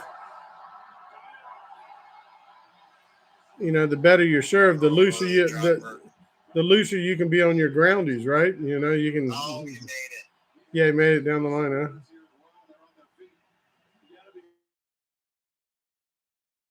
now. You remember when Yeah. a couple of years ago he was just talking all kinds of shit right at the Yeah. crowd, like, "Hey, thanks for hating me. Yeah, yeah. It actually helped me get through the match. It You changes. guys are such, yeah. I mean, It changes so quick. Now Tissipas, they give him a hard 10,000 time. people, like, you guys are all pricks, and it actually really helped me. Thank Yeah, you for that. now Tissipas can't even go to the bathroom without people booing.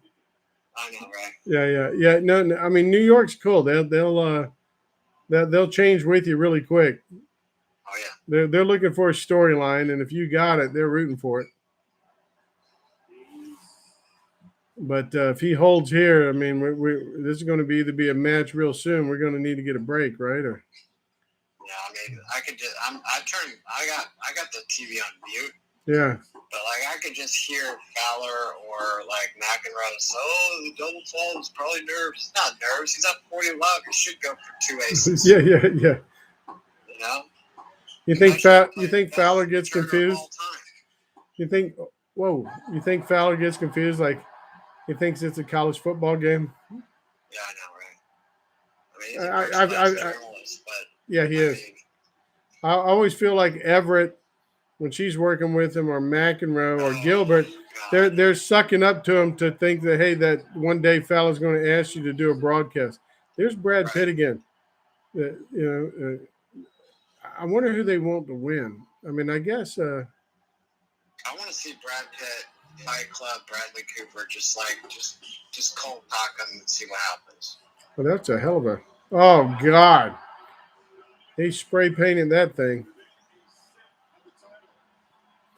All right. Stupid drop shot. Oh my God! I can't believe he missed that pass. Well, if it's going to come down to a third set here to see if we got a shot here. Sometimes you can win the third set here. One thing cool about it, they're playing fast, aren't they? How much time? I feel like they're playing real fast. That second set, if I had to bet on that second, I would have bet $1,000 on Novak. Yeah, I mean, well, he had the one, was it 1-2-40 love? Yeah. A couple big serves, a couple on sloppy play, and boom, then it's 2-all, and then 2-all, and you find yourself breaking your racket on the ground. So I mean, 1 point can flip this baby on real quick.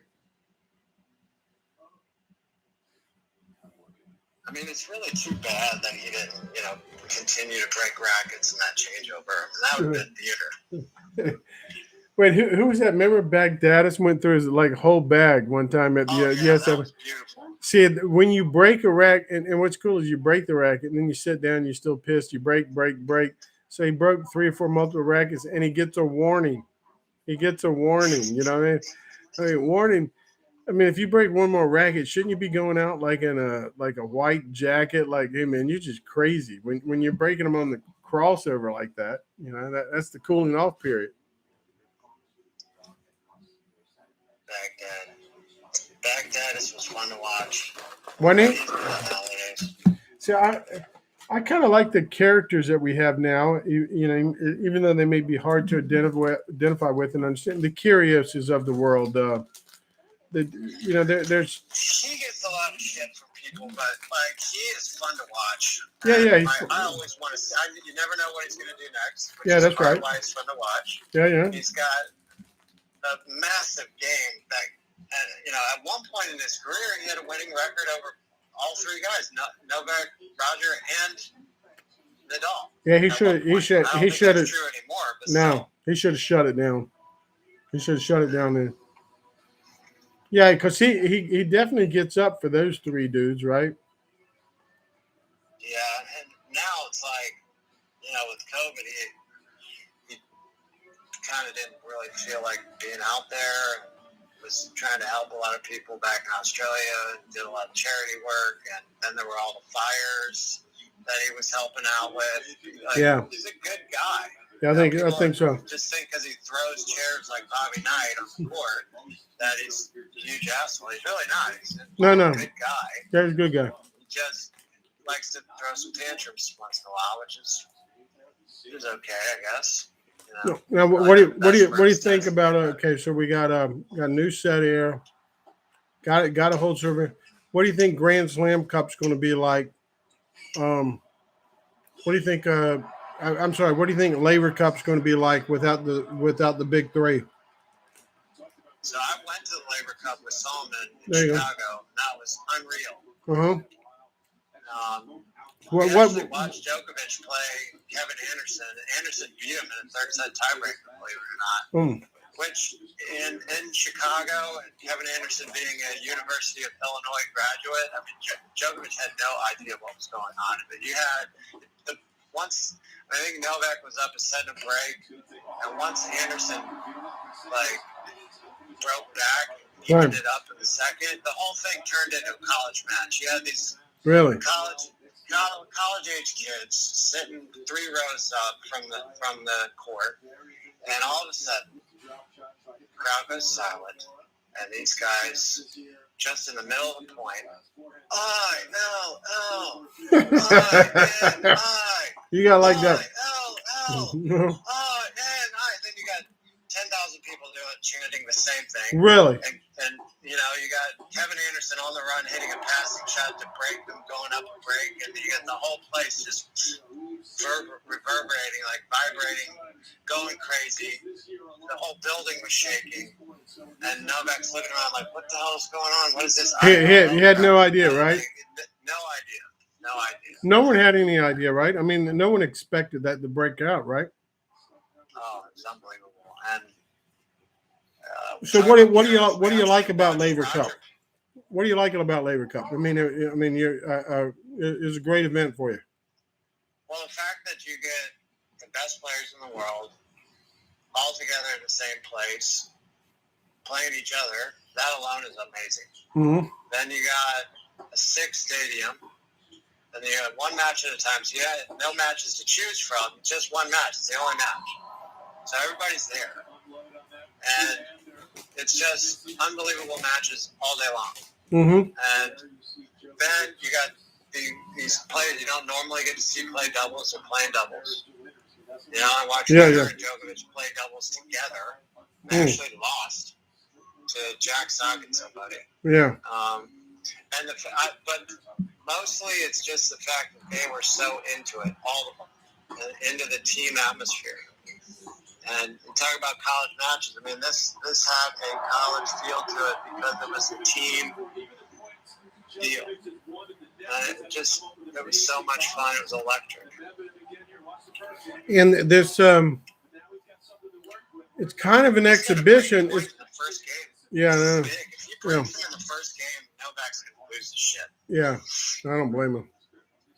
But with the Laver Cup, the cool thing about it, it's like an exhibition, sort of, but they try their butts off because of the pride of the country. And there's a difference in, the winner gets a little bit more money. There's some pride there. Well, that helps. Yeah.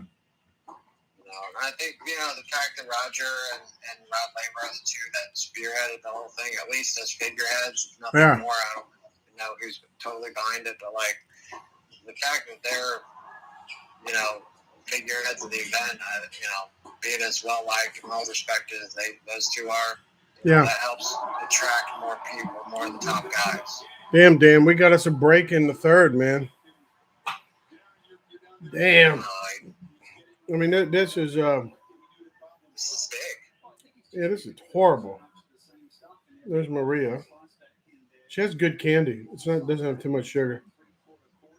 Medvedev better not blink. He better keep his pedal to the metal, because if he starts thinking about winning, he's going to blink, and it's going to be in the 5th set, and he's down the break. Yeah, this is one of those things. I mean, the scenarios, like Novak, he's going to lose, right? He's going to lose right here. 3 straight sets. But if he does win this set, it's almost like it's not like you're. Yeah. It's weird. If we saw him do this against in the finals of the French, and we've seen him do it a bunch of times this year, where he's down 2 sets. He was down 2 sets against Musetti.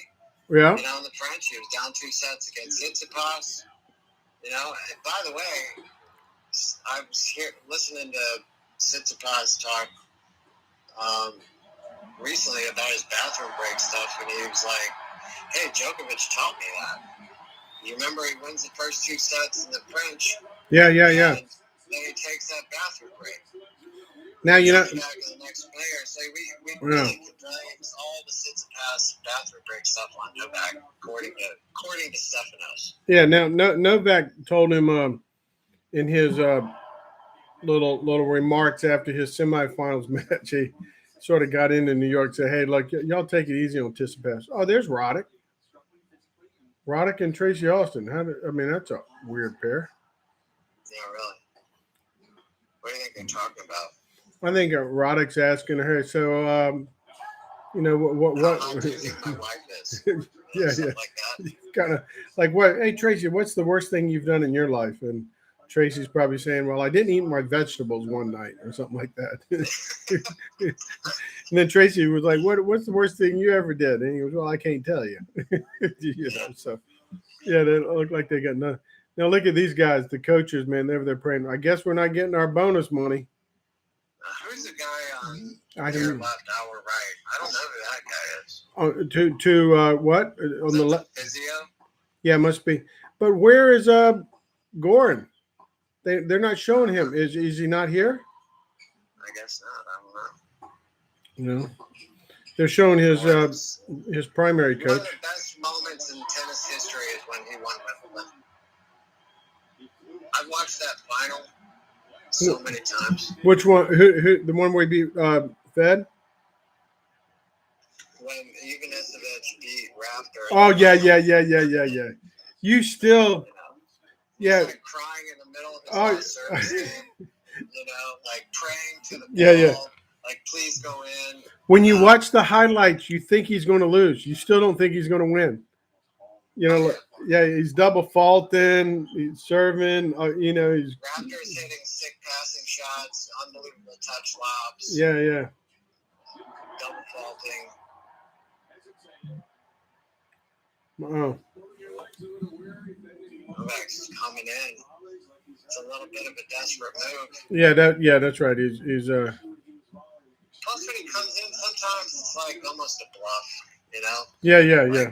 He actually volleys well when he goes in, when he wants to go in, and he's doing it on purpose. Right now, it looks like he's just, I have to go to the net. I can't win from the baseline. Yeah. Which when he goes in on his own terms, his net game's pretty good. Yeah, that's right. When he breaks you down, when he breaks you down and he's picking off float or something like that. When he's just kind of, look at all these celebrities like Pitt and so. It's like they know the score. There's Ben Stiller. That's just. Hold the camera there. I can't identify everybody. They should be putting up names. She's been in a lot of comedies. Yeah. She's funny. Yeah. Oh, we're drop shotting here. Oh man. She was in dodgeball too with Ben Stiller. Yeah. Terrible. Oh my God, I can't believe Novak missed that one too. Oh, he wants to break it. The deep breath. He's trying to find his zen right now, but it's like, sure. Is this like 10 cup? Is this like 10 cup? If you break all your rackets, you can't play anymore. You're disqualified. Yeah. That would be a good rule. Now, what'd be cool if he did break his rackets and then he asked Medvedev, "Hey, can I borrow one of yours?" There you go. I tell you, Lacoste is getting a lot of advertisement this final. I'm going to go buy me some Lacoste clothes, man. He's coming in a little too early. He's weird. God, Lee, what's going on here? Oh my goodness. He's like kitchen sinking it. Yeah. But it was no. Here we are. Here we are coaching up the best player in the world, breaking him down. He's panicking. He's But he is panicking. Yeah. See, since we're not paid by the network, we can say this. Hey, man, you're the best player in the world, and you're hitting the panic button right now. Yeah. You got to go back there. You've been down 2 sets multiple times this year, and you still won all of them. So chill out, dude. Just play your game. Oh, look at this nonsense. Look at this stupid stuff. This is what tanking looks like. He's tanking right now. That's sophisticated tanking, coming in on a. You see that? Love serve. Yeah. Come in some lollipop volley. You got to get it together here, man. You got to hold. If you lose here at this break, this guy's gonna. It's over. Yeah. You think maybe all the tennis guys with the match points he saved against Federer and this and that. Sometimes it just comes back, to, and you got to pay it all back. Yeah. Pay it forward. You got to pay it forward. This is like being at Starbucks. You got to pay it forward. Man, I feel bad because I really want to see him win the slam. Because when are we going to see this again? I can't imagine that happening. Yeah. But it's just so much parity outside of Novak. Yeah. Right now. But, if you look at it from UTR point, it's not like he's winning decisively these matches or even routine. They're all competitive based. Yeah. I mean, competitive based, it comes down to, 2 or 3 points. I mean, he's got to win a lot more than 2 or 3 points if he wants to stay into this match. Yeah.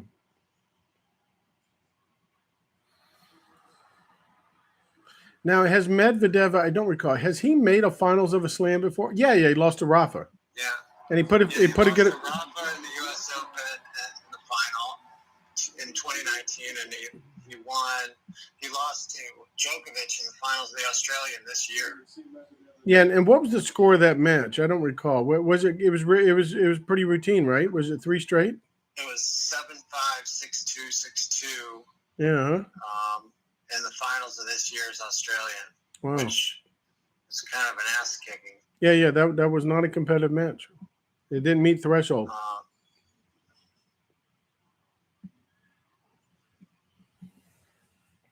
And it was the other way around. I mean, the second set, down a break, Medvedev was. I remember watching it. He's the one started to panic. Yeah. He didn't. Normally, he would just change strategies. Yeah. And he didn't. He just panicked and freaked out. And maybe in this match, so well. Maybe in this match, it's so obvious where the pressure is, right?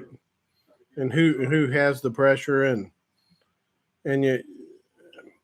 I mean, I don't know. Is anybody rooting for you there? I mean, all these celebrities came. They wanted to see history. Yeah. Serving but volley. He likes it. He likes it if they're rooting against him. Yeah. He just wants people rooting.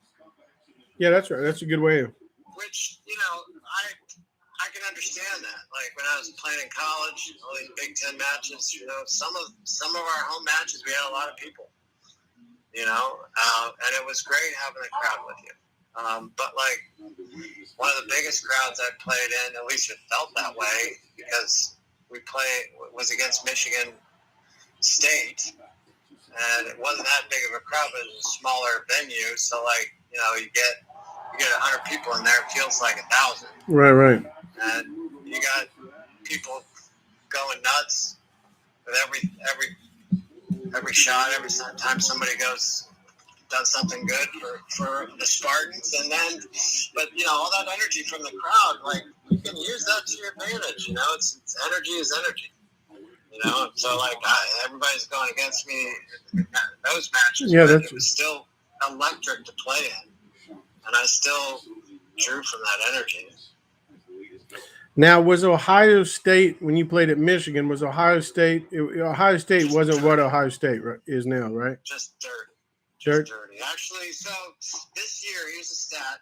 This past spring, Michigan beat in the dual match Ohio State since the first time since 2002. Right. Which was the last time that I played against Ohio State. Oh, really? I guess once I graduated, they didn't know how to beat Ohio State anymore. So it's been all these years since I left that they've been losing to Ohio State every single year. And up until this past spring, it's the first time they've done it. Look at this point, Dan. He just missed a setter volley to go down 2 breaks. Oh my God, I can't believe that happened. Man, he stopped. He didn't run through it. This is terrible. I mean, he's going from panic to almost giving up. Yeah, I mean, 2 breaks. Very uncharacteristic. Yeah. Very uncharacteristic. Well, one thing's for sure, Medvedev has gotten a significant amount of free points off his serve. Man. He's doing a good job pulling him wide off the court. Yeah. Wide So and here's couple here's an interesting thing I want your opinion on. So, like, I'm looking at Wikipedia. You want my opinion on Wikipedia? On Daniel Medvedev's Wikipedia page, it says Medvedev is a defensive baseliner based on mirroring his opponent's play. Who wrote this? I don't know. That's what it says on Wikipedia. Do you agree with that? I mean, the defensive player doesn't get pluses. I mean, he's I think he can do. I mean, every player. I don't care who you. I mean, even Isner, you got to have some defensive skills and neutral skills just to be a tennis player. So every player has them, but I would think no, he hits too many pluses. I mean, he's hitting winners and forcing shots. A defensive player. I mean, who's a defensive player? Like Rafa used to be more defensive, and he would win just because the guys he could create more unforced errors from his opponent. When he first came to the tour, he was an amazing counterpuncher. That's right. And then he just improved his skills. Yep. So then he became more of an aggressive baseliner. Yep. That could volley. But I wouldn't call Medvedev a counterpuncher. No. Okay, here you go. He's serving 2 breaks. Based on mirroring his opponent's play. Yeah. That's interesting. I've never heard mirroring your opponent. It sounds cool. I may use it. You're mirroring your opponent. What does that mean? You're mirroring. Yeah. I mean, whatever shot they're gonna hit. Yeah. Monkey see, monkey do. Like. You hit top spin back. Yeah. Now if they slice, you slice back. I mean, I think that's what it means. Mirroring play, or he hits an ace. I hit an ace. Yeah, that's a good way to do it. Anyway, well, Wikipedia's not always right, is it? Okay. All right, man, I just want to see a set here. Give me a set, man. Make it interesting. None of these sets have been interesting. He's been, the first 2 sets he got a break early, and Medvedev nursed the break. I mean, Medvedev, he hasn't been broken yet today, all right? No, he hasn't been broken. First 6 games of the second set were very interesting, but then after that, it wasn't. Yeah. This is the kind of man I'm not interested in the interview afterwards. I'd rather hear those 2 18-year-old girls or 18, 19-year-old teenagers talk a little bit more. Yeah.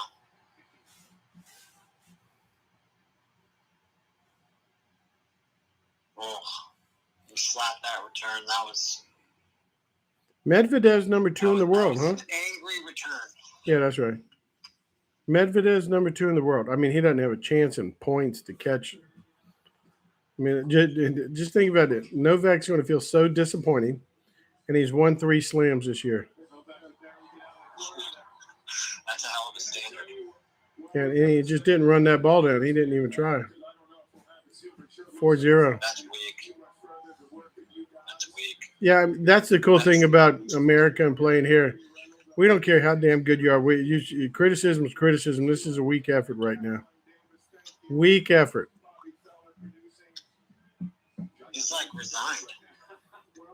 Maybe this. I think that. Let me tell you what's going on here, Dan. I'm going to tell you since you asked me.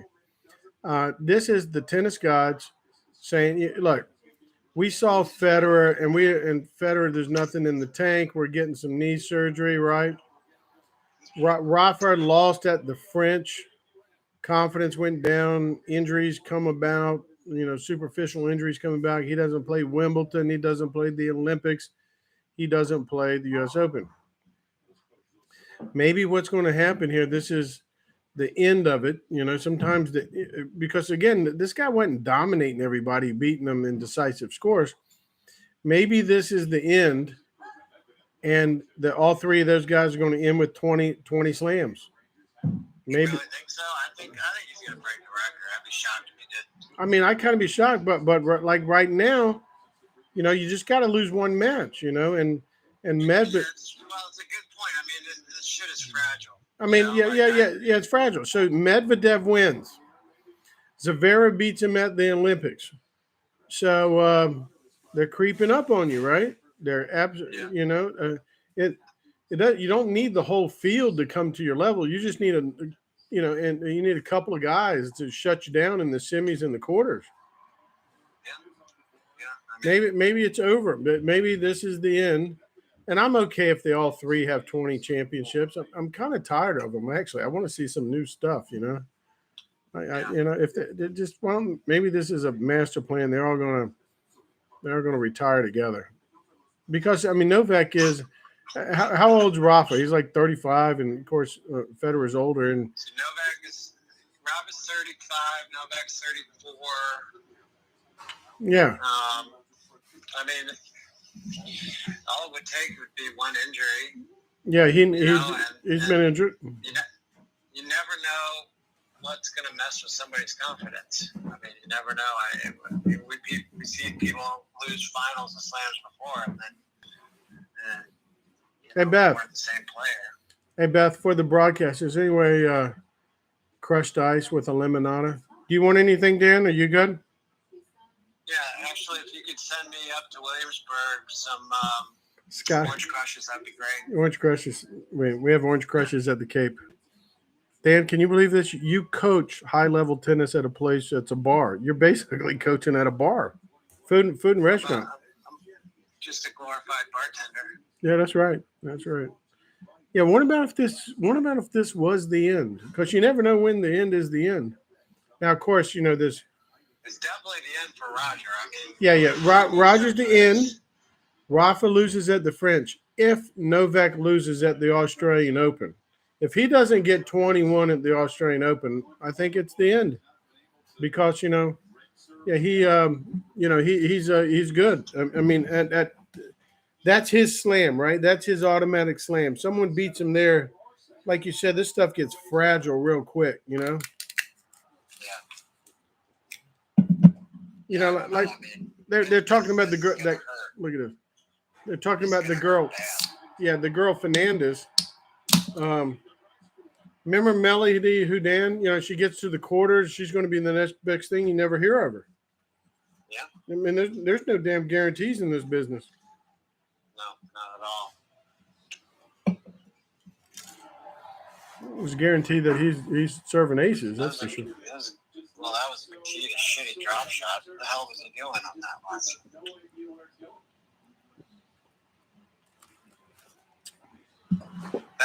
That drop shot was like, I think my opponent's tanking. I'm just going to hit a terrible shot. So he hits it in the stands.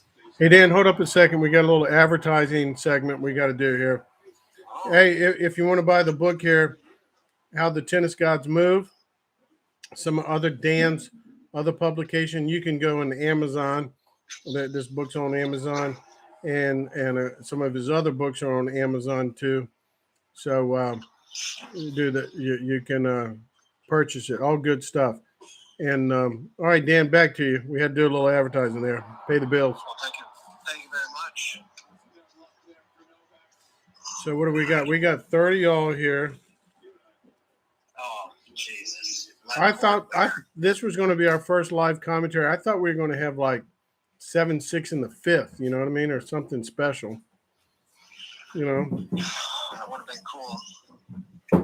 Instead, we're getting a turd match. Although my wife probably would have killed me for staying on the phone that long. But yeah, you got enough minutes? You got unlimited minutes? Oh yeah. There you go.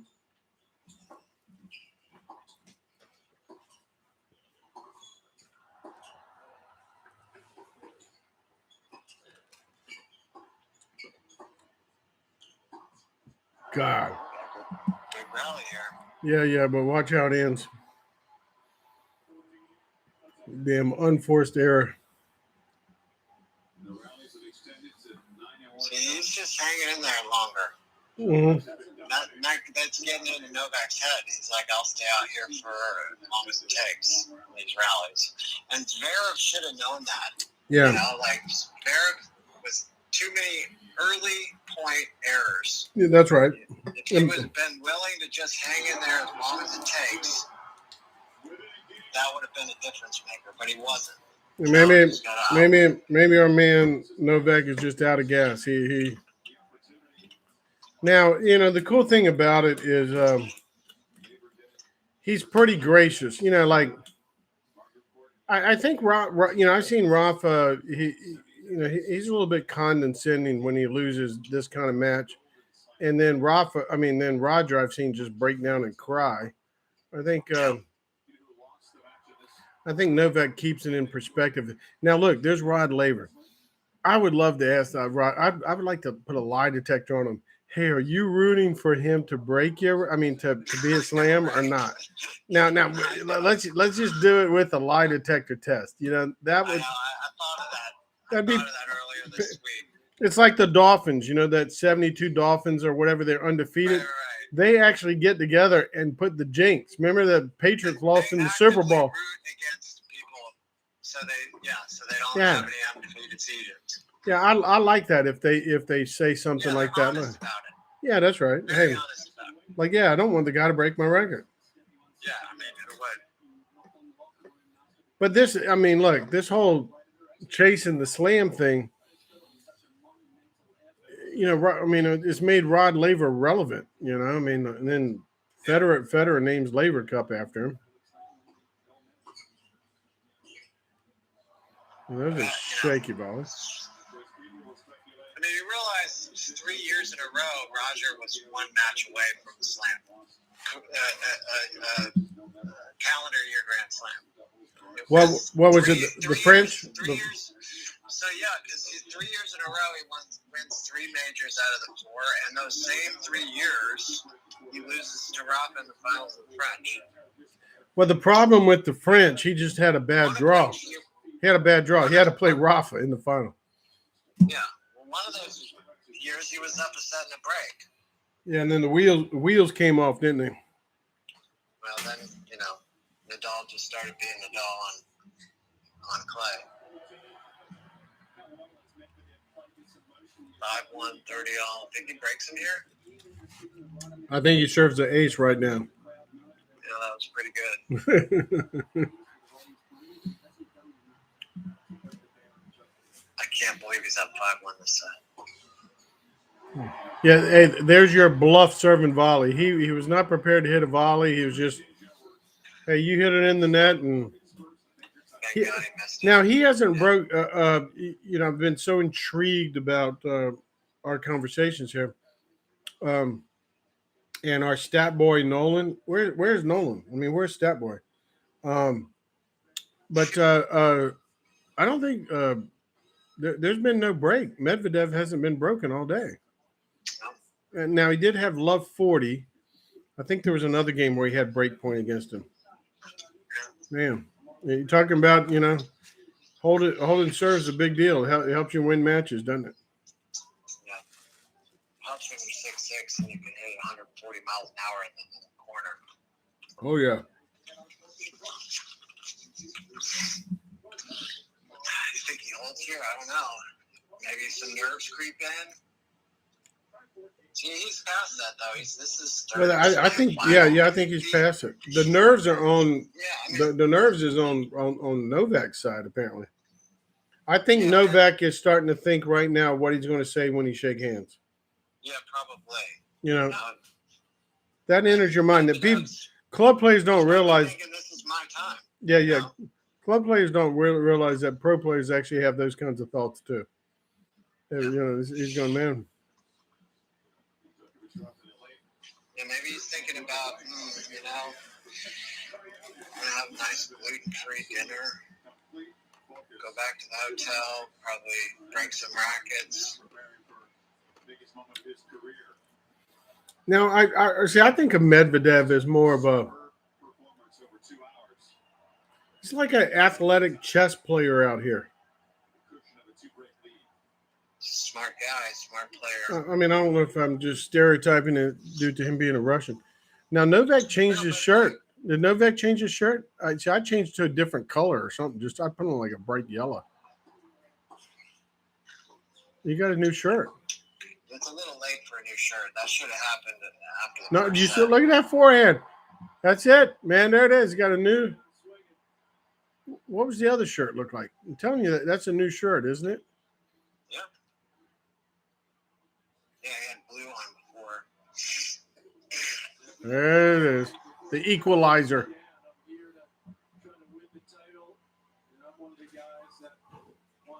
Jeez, that's large.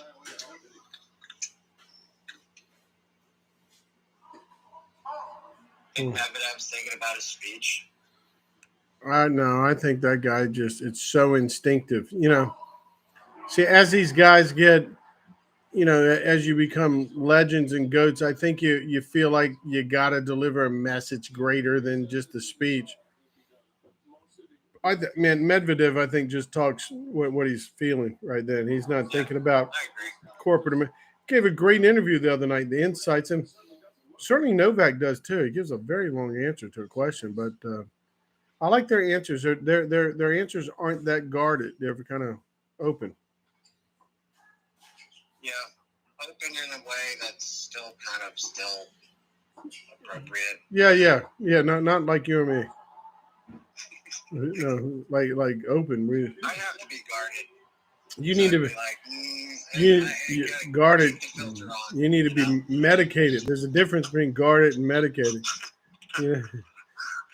Damn, we got match point here, man. We got match point. Yeah, there's an ace coming here. You think?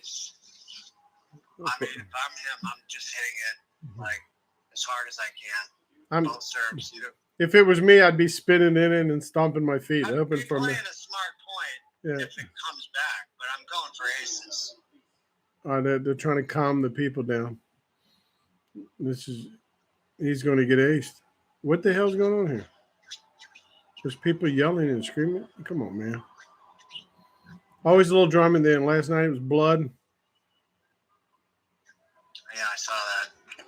Fernandez was Holy pissed. shit. He hit it. Why is this taking so long? Yeah, I know. She's bleeding.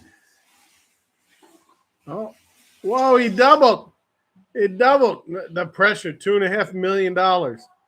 You think he's thinking about the money there? Hey, if I win this thing, I get $2.5 million. So it just doubled. I'd be thinking like $2.5 million, Lamborghini. Porsche. Oh, he's missing serves now. This could be it. This could be the tipping point, the turning point. Oh, he doubles again. Oh, damn, this guy is horrible. Oh, horrible. Oh, Jesus Christ. This guy's so good. Horrible. Okay, here we go. Novak's like, maybe I actually have a chance. I don't know. Oh, did an error in the net. Drama just happened. Now, Dan, I'm going to tell you, I'm a technical guy. God. I'm telling you, Dan, I'm a technical guy when it comes down to coaching. That was all related to the sphincter muscle right there. When your sphincter muscle tightens up, say you can identify some symptoms, but the cause right there was straight up sphincter thinking about $2.5 million. Now, we put a piece of coal up his ass, we'd end up with diamonds right now. Probably. I mean, he's low pressure. I want to see. I mean, I definitely, I want my money's worth. I want to see Novak hold, right? Just to see if Medvedev can serve it out. Whatever happened, if he got the 5-all, whatever, I could care less. Give me something give me a little drama here. Look, there's Brad. Look at the. I mean, there's. These guys are rooting for him because they just want to see more tennis. No, I think they want a selfie. All those people, it's just like me going on the road. I'm there for the selfie, right? Brad Pitt is there for the selfie with Novak. Bradley Cooper, Sharapova, they're there for the selfie. That's all they're thinking. I wonder if Brad Pitt looks at this like, oh, you guys are going to make $2.5 million. That's nice. I made $2.5 million in the first week of my last movie. Yeah, right. Yeah, I think. What do you think Brad Pitt gets for a movie? 20 mil. I mean, Jim Carrey was Yeah, getting for like sure 20 he mil. gets. 20 mil, right? For sure, he gets 20 million. It's probably 20 million for a supporting role. Yeah. Now the best deal I ever saw in the movie is Jack Nicholson, Batman 1. He took like I think under 10 million salary and took a percentage off the movie, all the merchandise and everything. And if you Wikipedia that thing, Dan, why don't you go ahead and Wikipedia Jack Nicholson Batman? See how much he's still getting paid. I think he's made over 60 million. I believe it. Now look, hey, look, that T-shirt they got those guys. That's pretty cool. That's a Novak. That looks like a Shaq thing for Novak. You know, it's a or the Jordan thing. It's like the NBA logo. Right, right. Novak's got a little life all of a sudden. Yeah.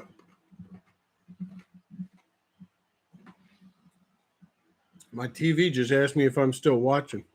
This is YouTube TV. Of course, I'm still watching. What's your mom? Oh, Jesus. Medvedev blows that forehand. He's nervous. Yeah, you just went ahead of me on the broadcast. I gotta. What's going on here? Okay, boogered this thing up here. Okay, I'm on the crossover. He's smiling. He's smiling now. He go like, hey. The fact that I'm in this thing is hilarious. Now, so in order to have some drama in this game, we're going to need to see a Medvedev meltdown. We're going to need to see a double and a shaky forehand. Yeah, if your serve goes, usually the forehand goes next, right? The two-hand backhand never really goes, does it? It's almost sphincter proof. The backhand. Sphincter proof. Yeah, yeah. Maybe that should be the title of your first book. How the tennis god sphincter works, or something like that. The sphincter of the tennis gods. Yeah. The sphincter proof backhand. Yeah, I mean, if you had 10 backhand, there's no sphincter effect. Now, I've had players who had forehands that break down, and I like to get them to hit a two-hand forehand with the crossover grip because it puts the body in sync, kind of realigns. Like Monica Seles style. Yeah, it kind of realigns it. I did that one day with Brooke Pilkington in front of her dad, and she was hitting it so good he was scratching his head like, "Hey, maybe we need to just go in this direction." You know. Now look, here it is, the crossover. He's jacked. He's laughing now. What is he? I wonder what he's eating. I think he's eating donuts right now. He's got a special bottle with stuff like Batman. You can't. Novak laughing. He's like, I can't believe I'm still in the court right now. All right, come on, drama time. That's such a sarcastic, like, fist bump, chest bump. Yeah. Here we go. Look at his wife. Is he crying? Who's crying? About? Is he crying? Oh, no, don't do the Federer cry. He's doing the Federer cry thing. What the hell is he crying about? You're still in the match, dipshit. Quick cry. Yeah, hit it to his forehand. The forehand shaky. He knows it's over. Order. Yeah, just.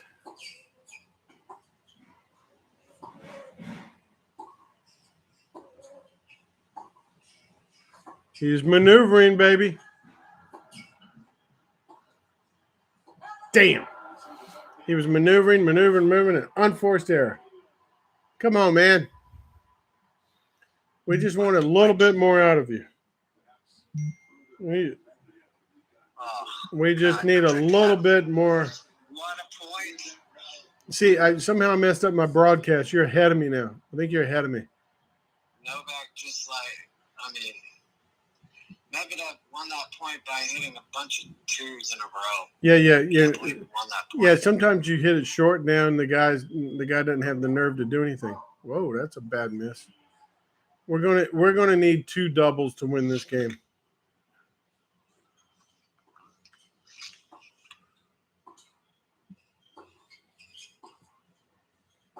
Oh man, Medvedev's hitting the forehand now.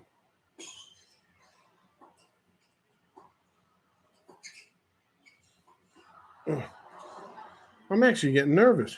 Oh, Novak. Shame on you, man. Guys you cannot make unforced errors when the guy's serving for the match. Remember what he said? He said he would die for us out here. He's going to give all this effort. I'm not getting the effort right now. 30 love. 30 love. This guy's going to go in Mo Rivera mode. He's going to throw it. Here comes the fastball down the tee now. It's smart to throw in the slice, though. No, that one too. I'll take the slice to the curveball Y. Oh, that rhythm just isn't there for the flat service. Novak could just win some of these points he's getting into. He's let Medvedev get away. Oh, there's the flying forehand. There we go. 30-15. You might need to give him Medvedev match point again in this game, to really make a difference. Once you win a couple of match points, it's pretty good. Now, on Medvedev, he has the Lacoste shoe. I didn't know Lacoste had a shoe. Play through it. Yeah. They didn't until this year, I think. I could be wrong. But I've never seen it before. Lots of shoes, just not tennis. Fault. I like the great deal, too. The shoes only cost $400. Are you serious? No, I have no idea, but they are. They have. You have to get a loan out to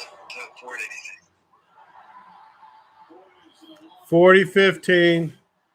double match point. Oh, what a backhand. Yeah, huh? Double match point. I don't know if people are betting on the match like right now. Could you get 101 odds? I bet you get 101. Yeah, you probably could. Yeah. His motion is rather quick, isn't it? It's kind of a little quickie. Yeah. Oh, a double. We got us another double. Did you get a double on your TV, Dan? I got a double on mine. He's about to hit the second. Now, look, the box is trying to be chill. His wife, he's going for an ace here. God. He's going for an ace here. Watch it. He's going to hit an ace here. Oh, lordy, lordy.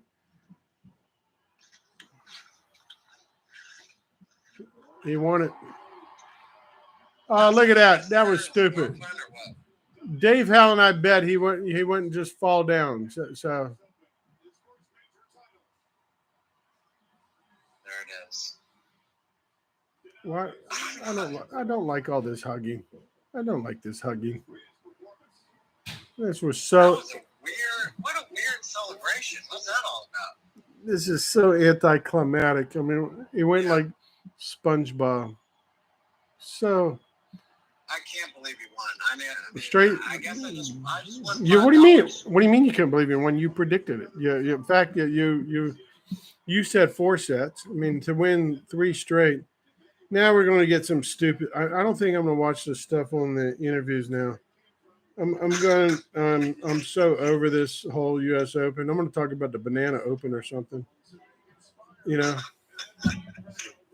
Serious. Is that what we should commentate that one of those next? The mixed doubles today was more exciting. I mean, went to a match breaker. Novak's going to. Even when Medvedev goes to win it, I mean, the funniest thing about the match was Medvedev tightening up and doubling. That was about it. This was. The racket break was pretty good, but no. This is like going to Hollywood. This is like going to Hollywood, Dan. When you get there, it's just a letdown. It's not what you expected. So. I can't believe he won. Now, you know what I'd love to see? All the stuff behind the scenes that they had queued up if Novak won. Where their balloons dropping, were they going to show like the 20 slams that he won or the 21 slams? Yeah, like they just. Like you called it. Yeah. He's laughing about the double fault. I mean, I kind of like the guy. Well, Dan, I'm gonna end the live stream, man. It was great. All right. So, well, thank you, partner. All right, partner. I'll see you tomorrow, man. Ciao. Sounds good, man. All right. Have a good weekend. You too. Bye-bye. We'll see. recent Grand Slam in men's tennis. He was here to see if Djokovic could match that feat. He said if he's good enough, he'll get it.